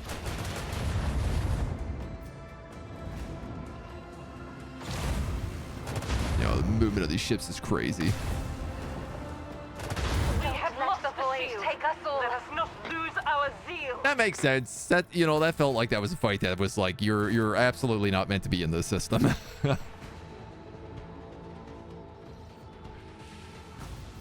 You can respect it. I don't want to respect it, but you know, I will. Chart new routes. Okay, we did not get a route down to these guys.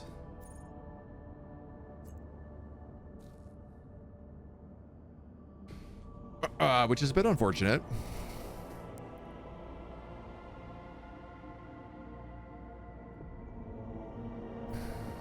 So I'm gonna have to create a like super unsafe route. Question is like, do I want to create it from all the way up here, or do I want to like come back down to a lower location?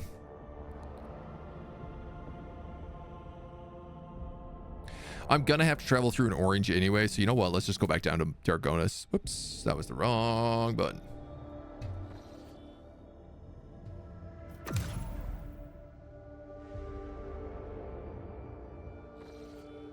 Just hope we don't get another warp event. As I'm now fated to be your shadow, Dominus Bicus Turgus, we must perform a ritual that will seal our bond, for it pleases the Undying One. Let us speak on the bridge, and I will take us to a place appropriate for the ritual. What is the ritual? Come and you will see. I do not wish to speak of the mysteries of the blood-spun web over the Vox. All right.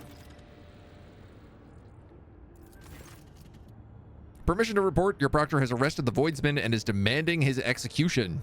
A repeat offender, he says. Please do something.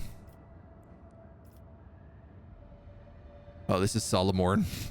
Who's the Voidsman? He's one of mine. Not as big as an idiot as the rest of the idlers. He understands the control systems and he can make sense of the readout. Him, a repeat offender? All right. Bring him to me immediately and I will personally interrogate it.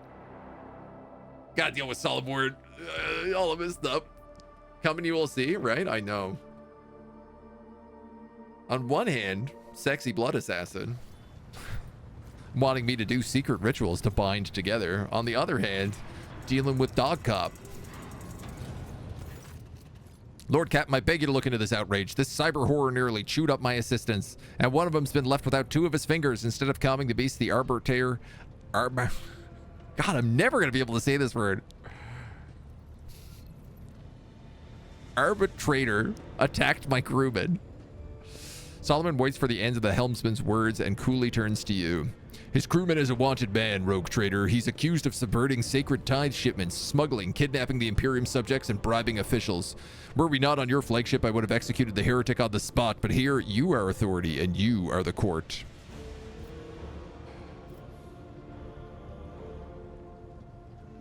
Cease any investigations behind my back. If I hear of such a thing again, you'll be put off this ship, but not via shuttle, but through the airlock. All right, why did you attack my subjects? He tried to run when he saw me. His fellow crew members hesitated and didn't make way. There was no time to find out if they were abetting the perpetrator or just panicking.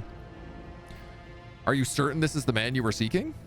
I was personally involved in tracking down and purging the shadows of the Abyss crime syndicate to which the perpetrator belongs. The case was in Calaxis on the homeworld of Helvetica Prime, but for arbitrators, time and distance do not mitigate guilt.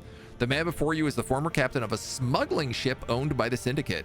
Check the heretic's left arm. Every syndicate member had a distinctive implant by which they recognized each other. It's that implant's signature that Gladio picked up on. How did a criminal find his way into my ship? Sent by Governor Medina. Speaking of Dog Cop, who's the better bestest boy? Alfar or Doggo Cop? Ooh. Probably Doggo Cop. Alfar doesn't really have a lot of gear made for him in the game. So once you kind of get him, he's like, that's it. He doesn't really get any upgrades. If I went sticking my beak into the past, if every one of the hundreds of people in the crew, I wouldn't have time to steer your ship. All I know is that everything went to grok shite on Rykat Minoris. This one oversaw the work at the dock so that the fools didn't trample each other to death in the panic. Later, he ran into a friend at the port on footfall and found us some parts within a day. He even got arms grown out of the right places. He might make it to junior helmsman if he keeps it up. Accused, do you have anything to say?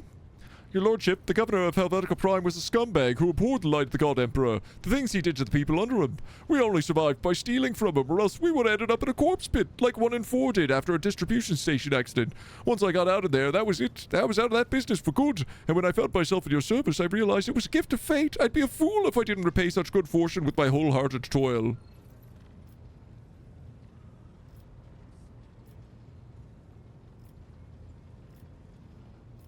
I mean, I kind of want to tell him, like, don't do this again, but also I want to explore his story some more, so I'm going to make my decision. Master Helmsman shoots a look of naked dislike at Solomon. You will gain capable hands. Repairing the void ship requires less scrap.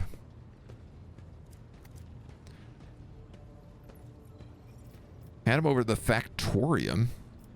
No, man, this valedictorian is your responsibility. Should he commit any misdeeds henceforth, you have to answer for them. Yes, Lord Captain. Then this case is closed. With your permission, I return to my duties. I mean, he brought a free upgrade for me. I can't be that mad about it.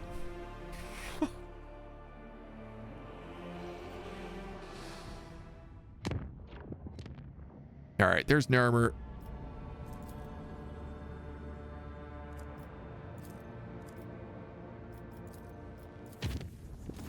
We'll go to Mundus Valencius. Lord Captain, permission to address you with your request. Our head surgeon is sabotaging the ship's operation. He's quarantined several Voidsman crew on account of piddling sickness. People don't even go to the medbay when they come down with it. They just wipe their noses and keep working. Only a dozen or so die from it in a whole year. We're sitting on our hands. Please talk some sense into them. Greetings, your lordship. My name is Leonard Furius. I am the Chirurgeon Majoris of the vessel. As your chief Medicaid specialist, I assure you the quarantine is well warranted. This piddling sickness has claimed the lives of a number of meritorious officers in the past. This time, I intend to get the epidemic under control, study the disease thoroughly, and develop a proper cure. I hope you will agree that a single period of downtime is a small price to pay for the number of lives that will be saved and the increase in the crew's performance during such outbreaks in the future. Not to mention the fact that we won't have to waste stimulants due to the afflicted using them as a crutch. How do you intend to study the disease? By gathering enough infected individuals together, letting the illness progress, comprehending its properties and finally killing it. The disease goes through several stages, each containing clues to its nature and vulnerabilities. The Voidsman will have to stay sick for some time until I discover the cure. Oh, there's a heretical option.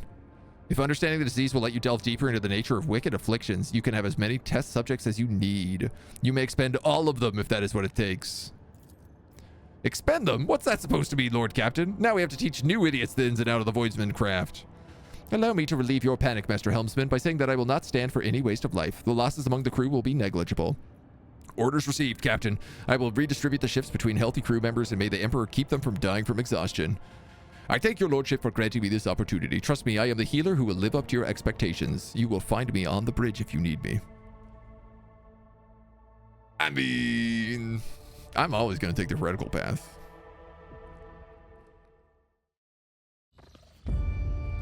Oh, a sexy bath?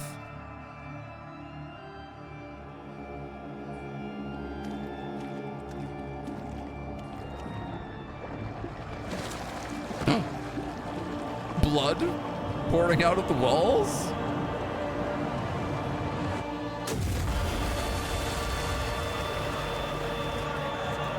Hell yeah.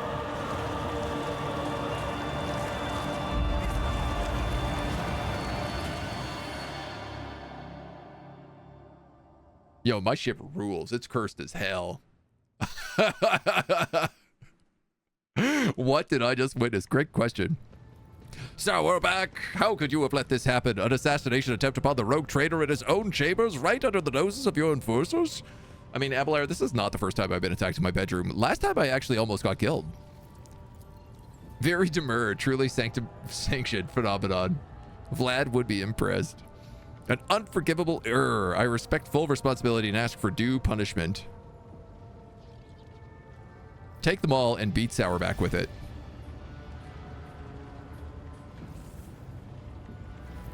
Yeah. Yes, more blood. That's what we require on this ship. Sourback clenches her teeth through every one of your blows. Not a single sound escapes her throat. Not when the maul's steel head breaks her nose and splits open her lip. After you finish, she receives her weapon back and bows while maintaining the same impeccable bearing. All right, a bit of respect for you there. Requesting permission to report. All adjacent decks have been isolated. We've begun to search for the culprit and have set up an investigation headquarters on the officer's deck.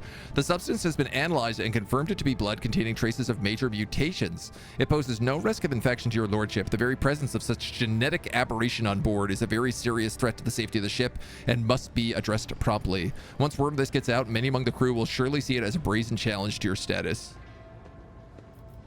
Could this have been an assassination attempt?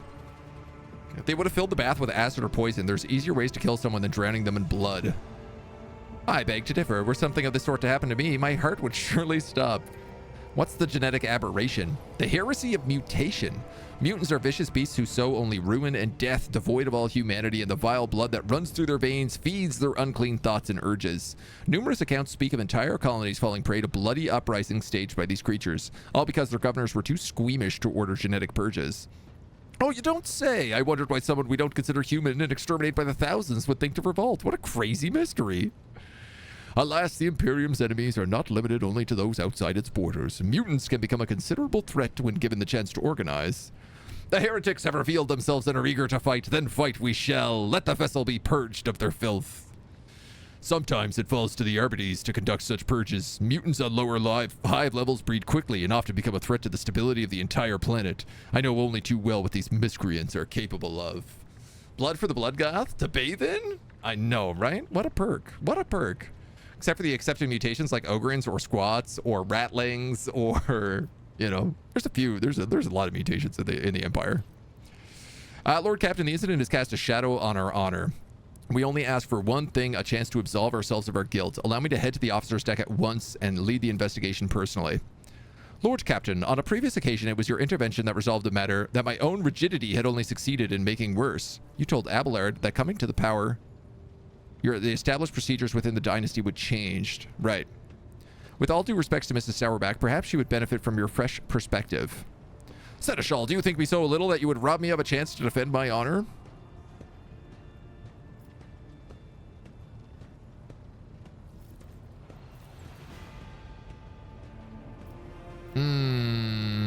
Yeah, I mean, I kind of want to handle the investigation myself.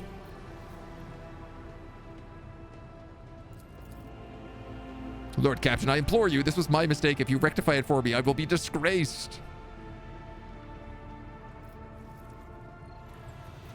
You dare protest my will? You should count yourself fortunate I'd not thrown you out of the airlock for this blunder. Yeah, I mean, that's definitely going to have to be the option. Just like psykers are bad, except for the ones that we need. Oh, and the God Emperor, that heretic can also be a psyker. Also, like, many of the Adeptus Astartes. Also, most of the Inquisitors. I beg your forgiveness, Lord Captain. I thank you for your mercy. I will await arrival at our headquarters on the officer deck to brief you on our progress. Dude, why is anybody complaining that my bathtub was filled with blood? Like, if anything, the complaint is that it wasn't filled with blood sooner. Think of all the bloodbaths we could have had. Literal bloodbaths.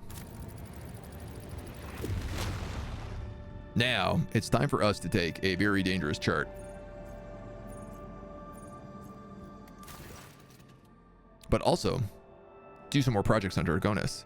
We've received a report from Dargonis. Common folk from the now ruined Skypion have succumbed to the heresy of defiance. Forming into gangs known as engine vandals, they ride across the wastes on wasteland adepted cleaning Goliaths. They've declared themselves outside the law, raiding the hive's outskirts only to escape retribution into the toxic wasteland. These guys are baller.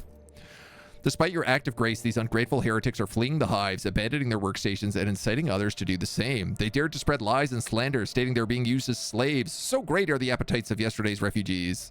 Rumor has it the foreman clad in charge of debris removal in the ruins of Skypion associates with these vandals. We could pass on your word to the renegades via the foreman or force them to disclose the location of the rebel camp.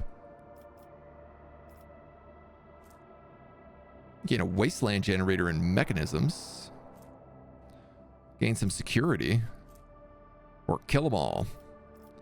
What is the foreman clan? A union of workers and technomats who used to serve on the lower levels. Small-scale shift bosses, useful common folk that have proved their worth with diligent labor and valuable knowledge. They rank lower than the esteemed merchants, to say nothing of the aristocrats, but common folk heed their kin, and the foremen have both the authority and the ability to manage them.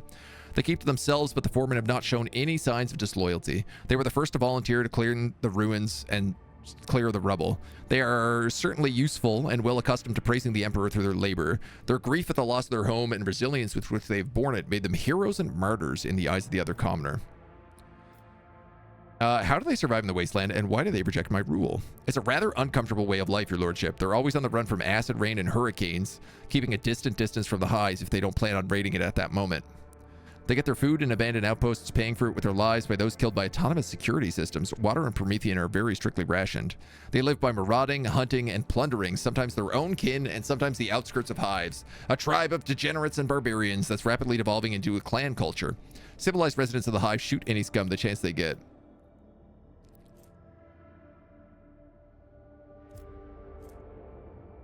Leader of the engine vandals. The rogue trader gains 1 movement point. Wasteland generator. Let's see what the advisors have to say. I don't really care for any of these. This is one thing I kind of dislike. If you ask your advisors, you lose all 3 original options, but did I want to respect my servo skull? I will, yeah. Half the Inquisitors, all the Grey Knights, all the Primarchs, every librarian. There's so many psykers in the Empire, man. Not be talking trash about the Grey Knights. I'm not talking trash. I'm pro psyker. When I played Dark Tide, the first class I took was psyker because I was like, obviously. And then I quickly switched to Ogryn because I was sick of the Ogryns being in the way all the time. And then I was in the way all the time with a heavy stupor. It was great. What have the advisors got to say? If the engine vandals have managed to tame the ancient machine spirits, that means there are technomats or tech priests among their ranks. That renders them negotiable. It would be efficient to utilize every renegade instead of disposing of them. A promise of reward for every piece of technology found in the wastelands of Dargonis and returned to the dynasty will ensure obedience and tractability. That's a baller option. I like that. Turn them into like scrappers. Aristocrats of Dargonis despise them, but they're secretly afraid of them. Renegades who can invoke such fear. I wonder, had there been exiles in my house, would their presence have curbed my ambitions? The ambitions of my brothers and sisters? Would they have supported me in case of a conflict? Oh, I am scheming and conspiring right now, am I not? Bravo, Lady Cassia. Do not be ashamed of your unique abilities bestowed upon you by your heritage. They are your birthright. The web teaches us to look for enemy vulnerabilities and what drives them. If the enemy is compelled to seek sustenance by attacking your domain, prepare a trap full of poisoned gifts. Let them eat and drink to their heart's content. The poison will weaken them, and then you will strike.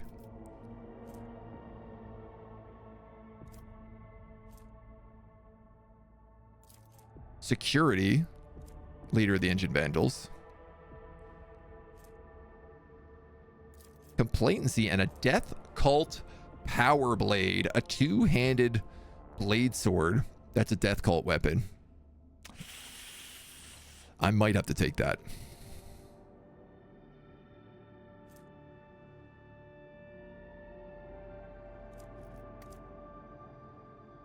She has a death cult sword though that she gave me.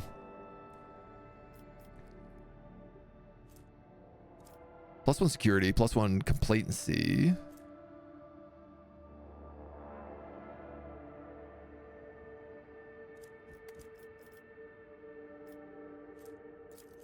This is a wasteland generator.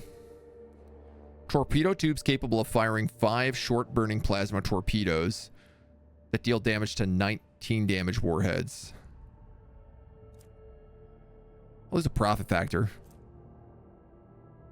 Gain mechanisms. Is complacency +1 bad? Not necessarily. You make more money, but you also, things take longer to be done.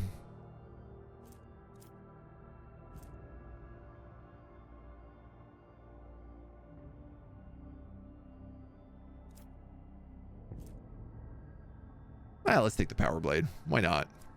She's also a good waifu for a heretic.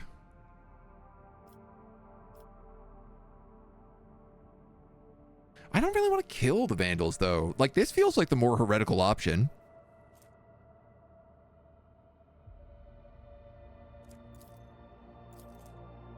It's just that, like, +1 movement point is so useless to me. Nah, screw it, man. We'll take the blade. Poison is but a tool. The enemy will be condemned by their own vices. The Vandals took the bait, a defenseless caravan laden with provisions. The gang feasted, unaware the food and drink were flavored with toxins. A wave of sudden deaths swept across the wasteland, followed by a ruthless raid. The tribe's best warriors died in the slaughter. Survivors were taken in by the Foreman clan. Workers needed for the rebel removal. It'll be years before their Vandals replenish and they can pose a threat once again. Filth of the Expanse. Security -3. Oh, nice. We got a bunch of trophies from this as well, though. I need weapons to do the Seasons of War and become a bloody underhive leader.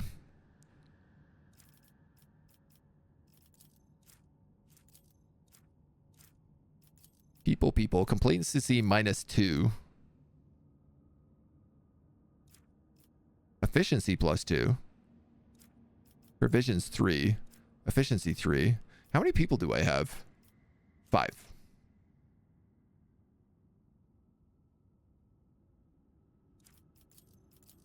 I mean, that's enough to do these two.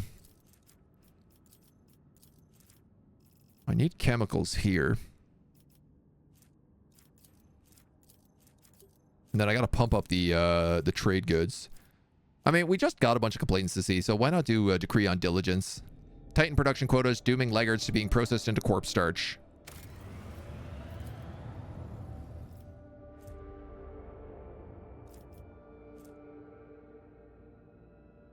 Survivors of the Hive were admitted to the flagship and other cities entrusted to the care of the nobility. Cool.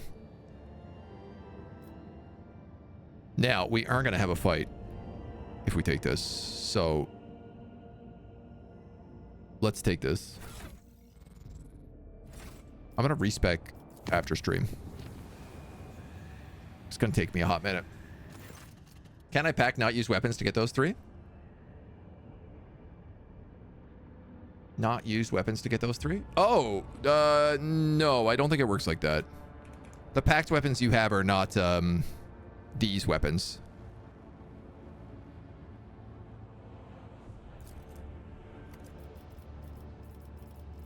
I think I have to get these from, like, events.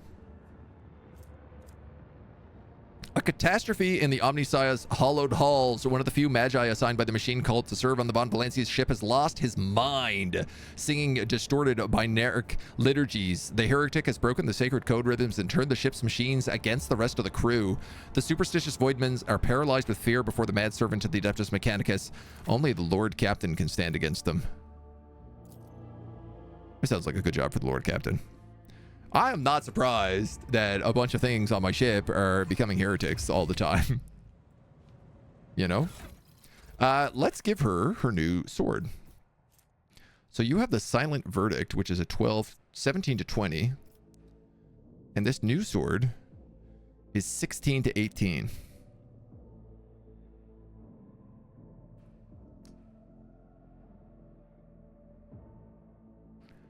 But significantly higher armor pen.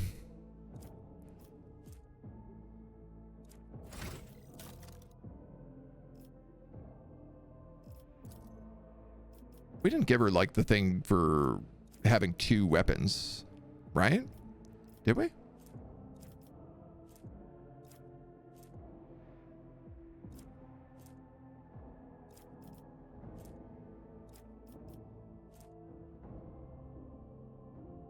Damage bonus is double if using 2-handed swords. Yeah, so just I'm just gonna give you 2 2-handed swords. Is what we're gonna do. You have the slicey sword, and then you have the armor sword.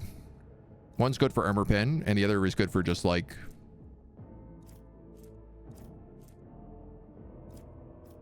doing slightly more damage.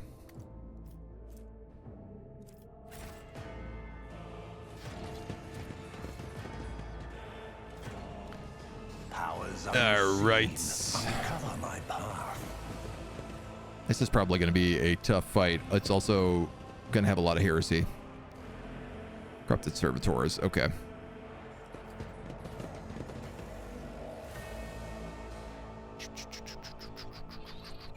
I feel like probably let's just take to this side. Your existence is naught but ashes.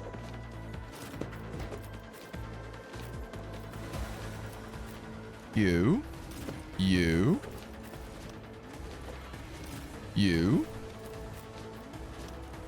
Urge. Adira.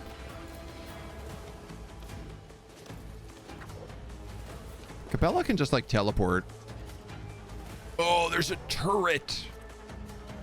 Oh no. Turret bad.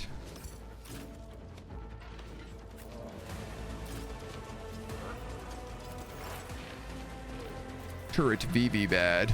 My vow is to serve.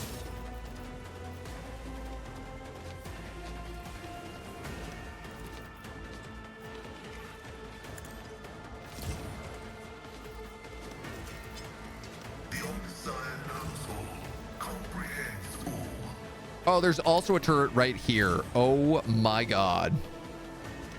How did I not see that? I'm definitely going to use machine banishment on that. Suffers 60 shock damage. Characteristics are reduced. Request approved. Oh my god, it's just going to do so much damage to me. My vow is to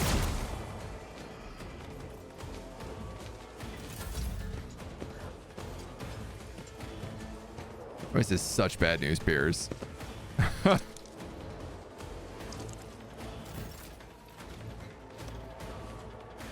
Okie dokie. I bring mercy and retribution. Let's make sure you're using the power sword, because these guys definitely have a lot of armor. I'm gonna start with the blade dance. Let your soul be purged, caught by the web. Wow, I really thought hitting those openings would do significantly more damage there.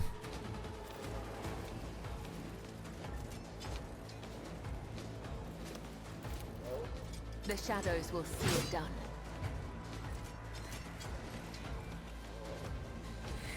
Okay. You've got 3 points.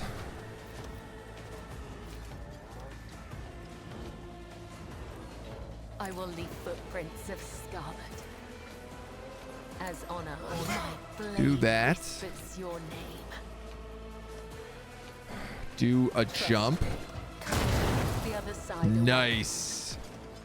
All right, the turret's at least dead. And then do acrobatic artistry to go back to where you were. My blade whispers your name. Which hopefully is going to be the right choice. Biggest Turg. Okay, Kibellah gets to be my noble. You're going to move right here. You're going to cast Voice of Command on the Council, buffing everyone with it. You're going to give them all +1 resistance, resilience. You have 3 points left.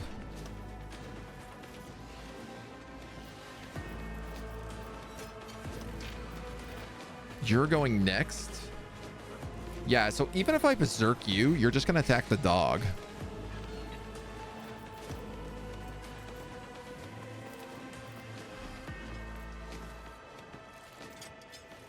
I will. Solomon, I'm going to give you an extra turn.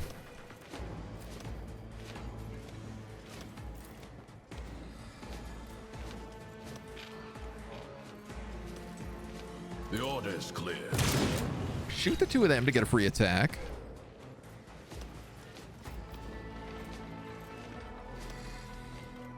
And I feel like you should probably cast Apprehend here. We're undertaking this task.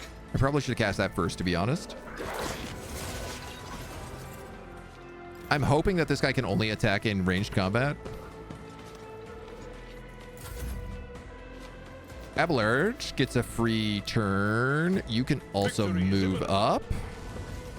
Target well struck. I love when you just get free turns for no good reason. I'll tell you what, you're going to shield bash. Sure hand. And then you can turn on defensive stance right away. 3-cell radius.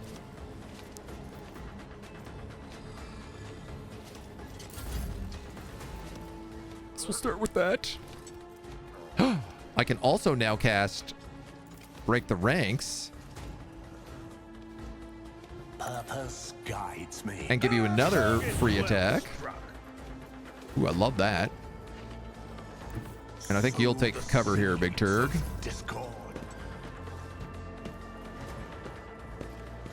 Man, if I could get a good chain lightning off, it would do some real big damage. Abelard. This guy did skip his turn.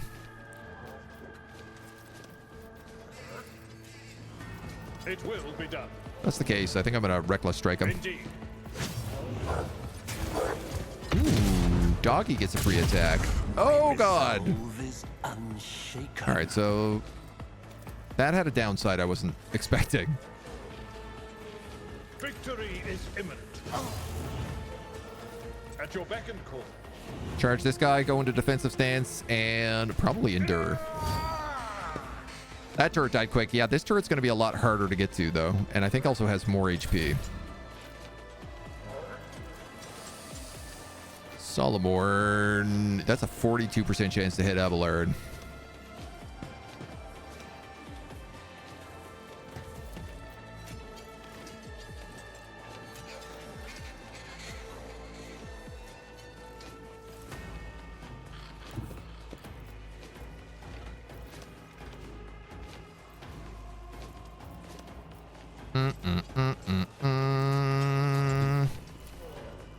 Hold the formation. I wanted to use that cover. God dang it. Let's test our skills. That's almost too funny. Man, this puppy dog absolutely rules.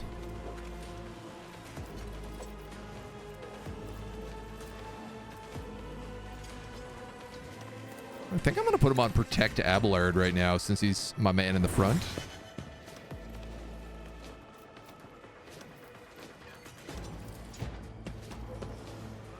And we'll charge up a Concentrated Fire.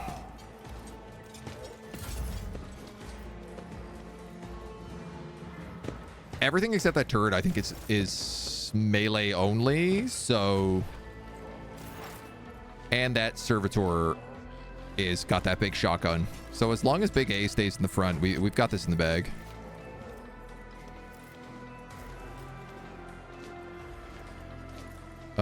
Let's see, Adira. What is this foreboding?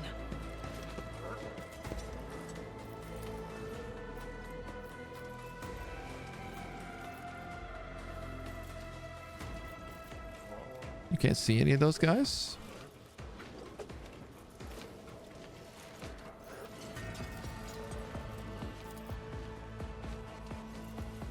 Damn! What was the command again? Oh, right.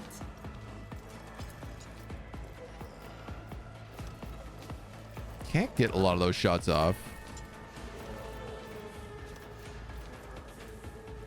Purification discharge is going to be really good. I think all these guys like take extra damage from shock, right? Shock damage suffered is increased by 25%. Yeah.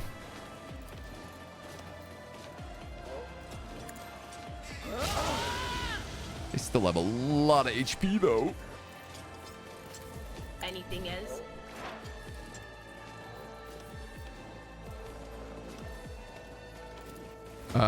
You know what? I'm gonna increase Abelard's dodge and parry, even though it's kind of risky.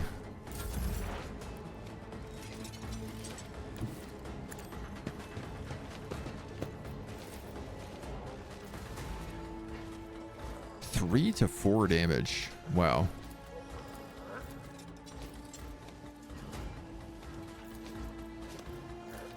Well, we got a nice AoE out there at least.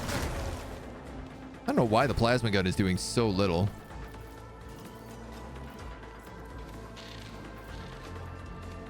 The Omniscient knows all, comprehends all. We'll move up the kill zone a little bit, and then Request approved. just keep shocking guys.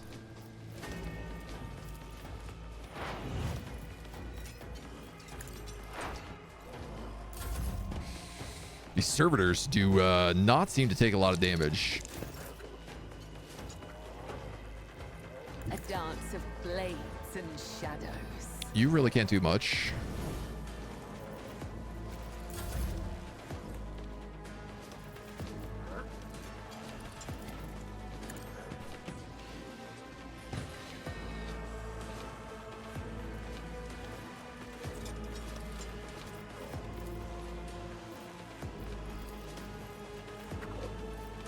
Everybody's already buffed, so...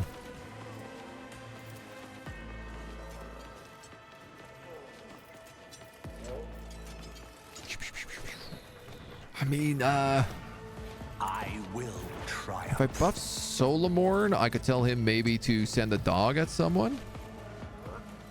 I could maybe just tell him to send the dog at the turret. I feel like maybe the Corrupted Tech Priest is the way to go for that, though.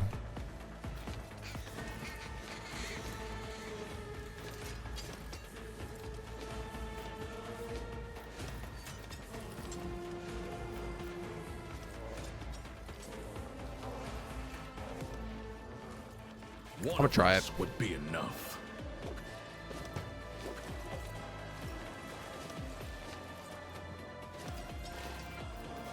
We'll see if it works.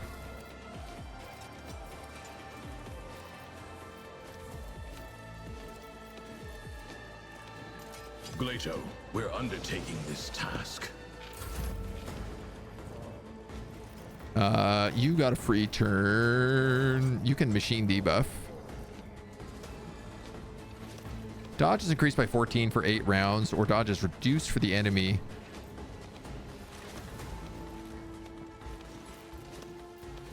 The scriptural prognosis is I mean, we might as well, like, corrupt them.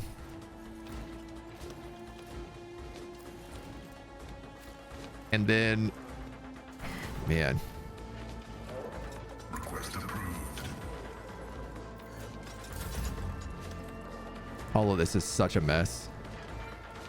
Through chaos, I stride. I'm worried I'm just going to get hit with, like, a huge AoE.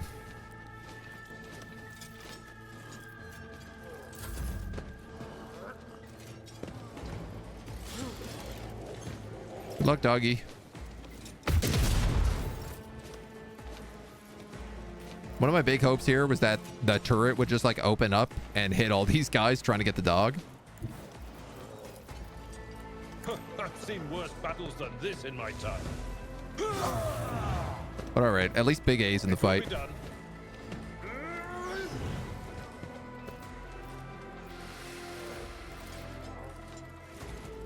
I'm gonna have you mass taunt, which means for sure you're enduring. I think you better brace for impact if this is the case. Seeing you just told a lot of guys to fight you all at once.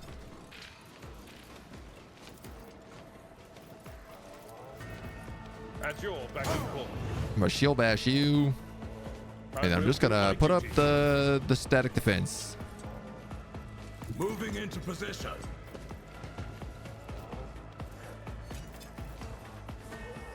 Let's test our skills, Glato. Yeah, the puppy's doing 44 damage to the turret. All right. That's good news. Bad news is I can't hit anybody with this shotgun. Unless I run and gun.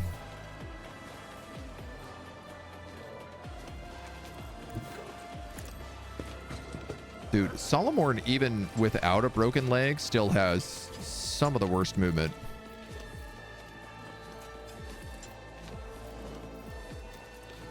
Oh, I'm gonna have to take that shot, I think. It's 24% on Abelard, but... Even torture to fight like this. Sorry.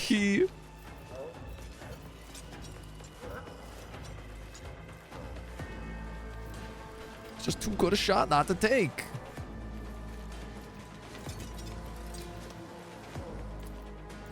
Understood.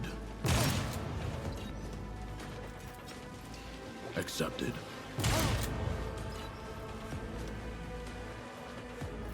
Guess we're getting a little shotgun round in. Is shooting your own heresy or not heresy? There's a good debatable question. Oh my god, the turret. I love that he just dodged it. I guess it depends on who it is. Guys, you're all taunted. You're not meant to be attacking like that.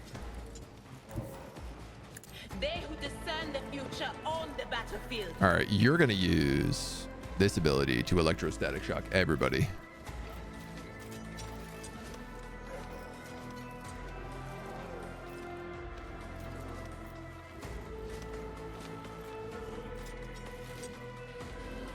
We go for that one or that one?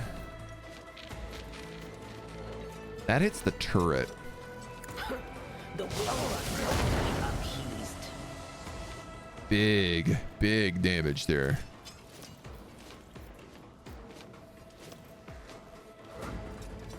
I can still shock these guys again as well. What an unfortunate turn of fate. Uh-oh. Oh, well, we're okay.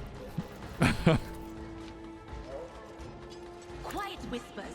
It's my Bird? toy, and I'm gonna control it myself.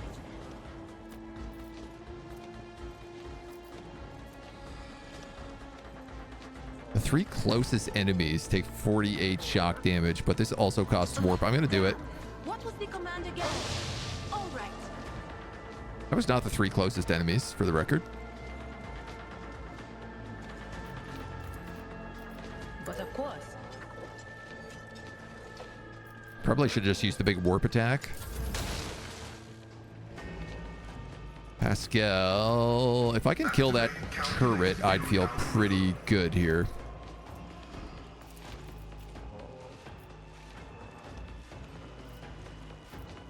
The Omniscient knows all, comprehends all. Yeah, I think we probably can kill that turret.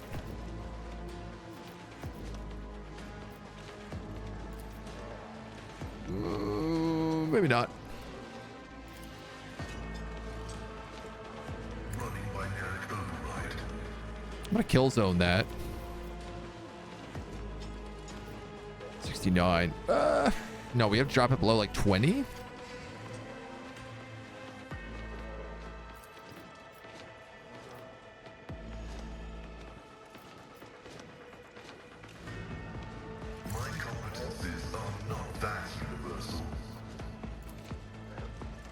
I see.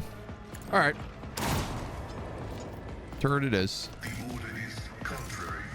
Target is too far. Shock him. He's done.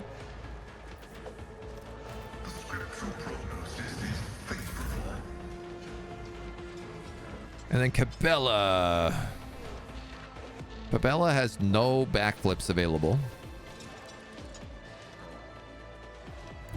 Death comes in silence. This guy's got an opening. Something feels like her ability is not working right. 3 melee attacks against random targets, including allies.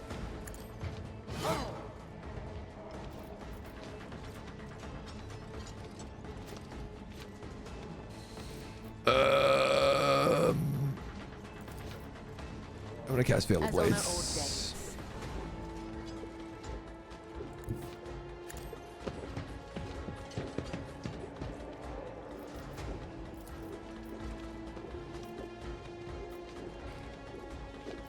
The best person I could do this to would be like Glado. Now I can't give Glado a turn, but I can give Solomorn another turn. That being said, if the dog has already attacked multiple times this turn, I think he's probably going to be like too much to cast attack again. And that turret doesn't go until after Solomorn, so he should be able to kill that turret. You know what? Let's just give Big A.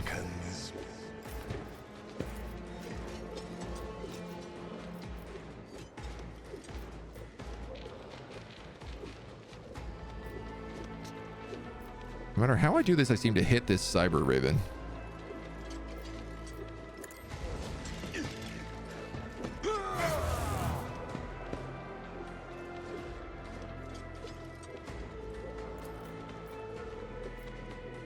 At your back. These guys all have so much HP.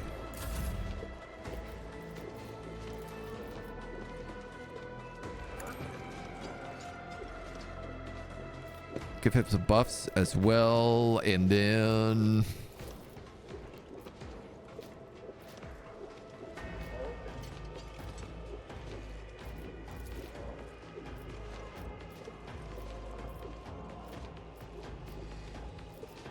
shoot him. Delight my masters with your demise. Now we have like a lot of momentum we could use here, but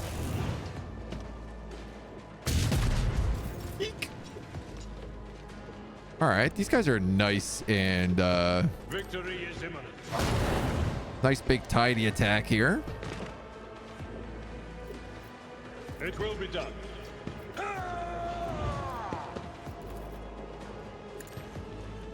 You can actually charge the turret. Love to see that. I will do my duty.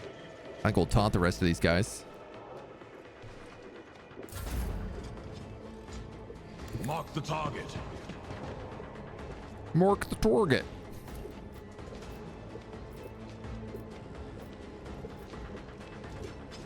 I'll take it as a priority. Shoot him. Use the wrong gun. One of us would be enough.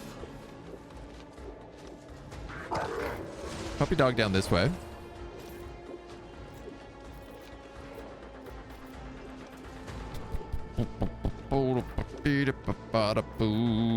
Yeah, you normally have so many attacks, and instead, if I don't attack with that right shotgun, you get no attacks. Glato, we're undertaking this task. Well, at least the doggy gets to have some snacks. It isn't Cadia too soon? No, definitely not. I fully approve of making fun of Cadia in any and every opportunity you can. Big hits. These taunted guys are ignoring my taunt. Oh! My puppy dog took a rocket to the face.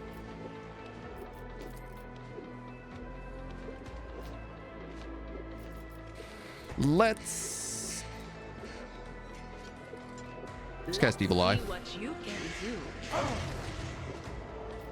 Do some of that warp damage. You know what? Screw it. I'm also going to cast this. It really does not do that much. It says 72 shock damage. Did they take less damage from shock? Shock damage suffered is increased by 25%.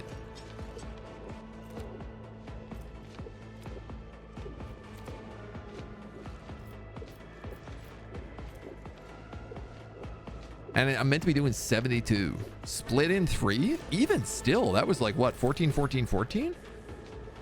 10, 9, and 9. Damage, 10. Minus 10 deflection.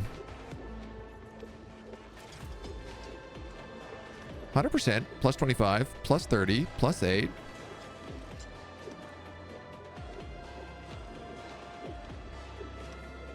But I guess because they're artificial and they have rejected flesh 4, it really sort of balances out. So, all right, whatever.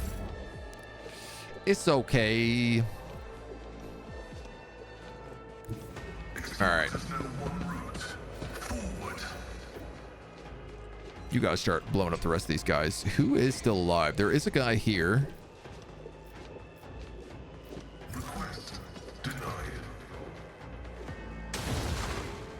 I'm gonna banish him. I'm gonna try to shoot this guy in the distance.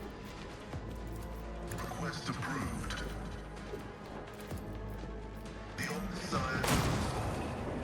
Miss!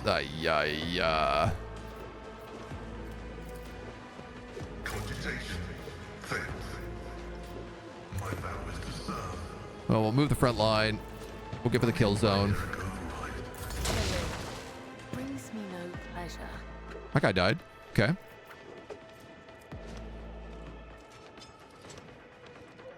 So, Kibellah.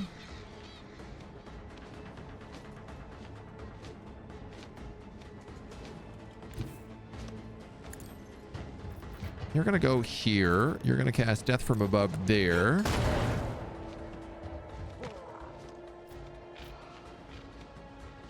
Then you're going to... You can't move there.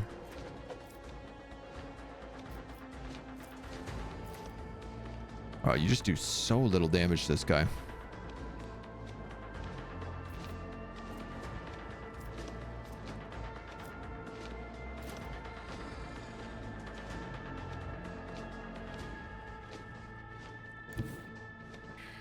Then you're going to move here. You're going to Blade Dance, which will hit him 3 times.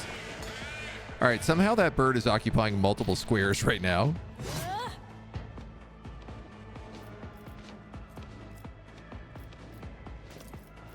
Death Whisperer.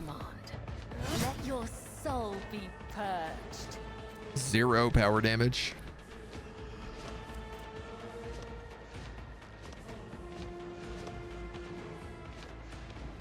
Yeah, I have 116 lethality.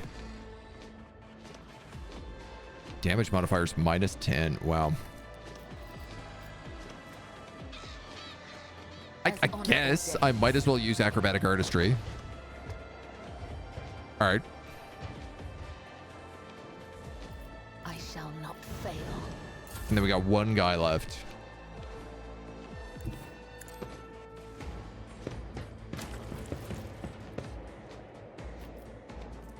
No real like good way to get to him either.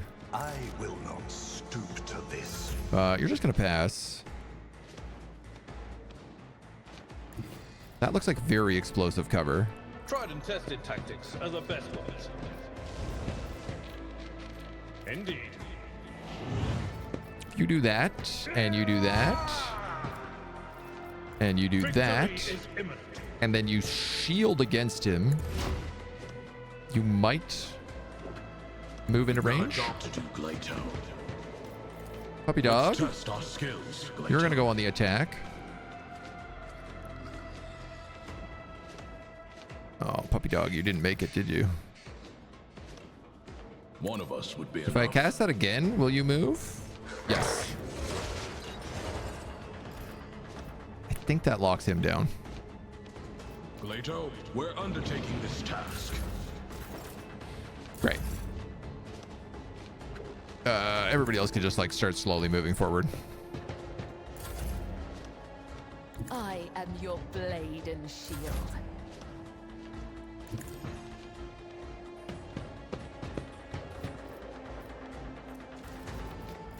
I won't waste my time Can't on that. use that on him, can you? Weird.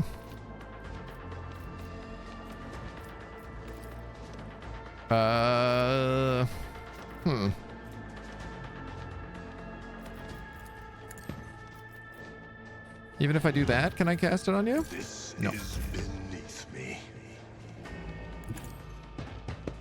Abelard, be a dear and pound the terror out of this guy. At your beck and call. Wow, that is gonna require a lot more damage.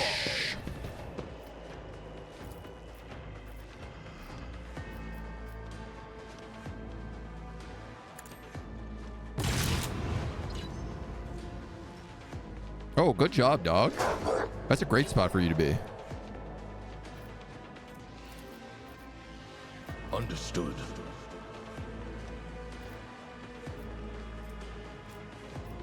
This has a 10% additional armor pin. How did I just shoot this guy and not hit my dog a second ago? Right there.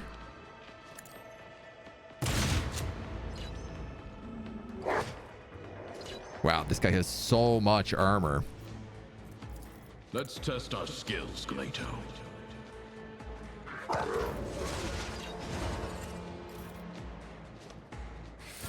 Okay.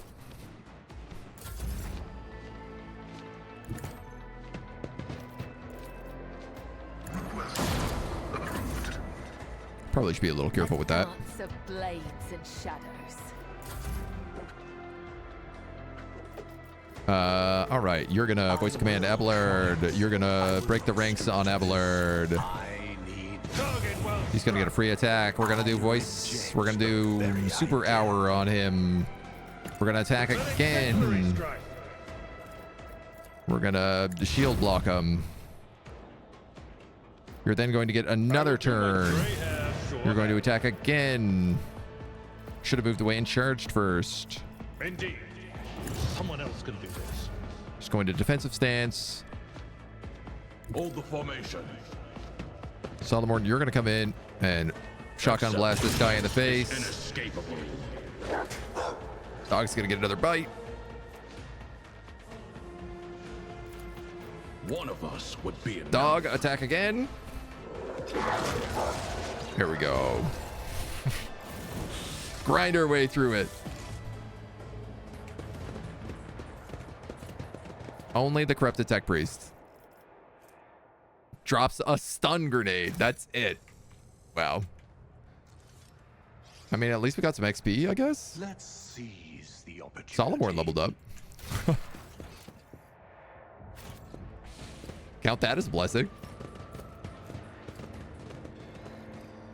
Oh, man. Anyone happen to know what Solomon's homeworld is? I figure it's Imperial, but I am curious. Let me check.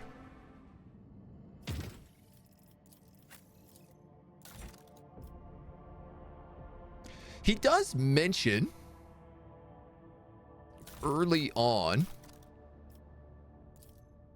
where he's from, or at least like where he joins. It says Imperial world. Because he mentions being like stationed normally on like one planet, I think, but somebody said, help, there's blood leaking out. Did the turrets kill me? No, they were fine. They weren't a problem.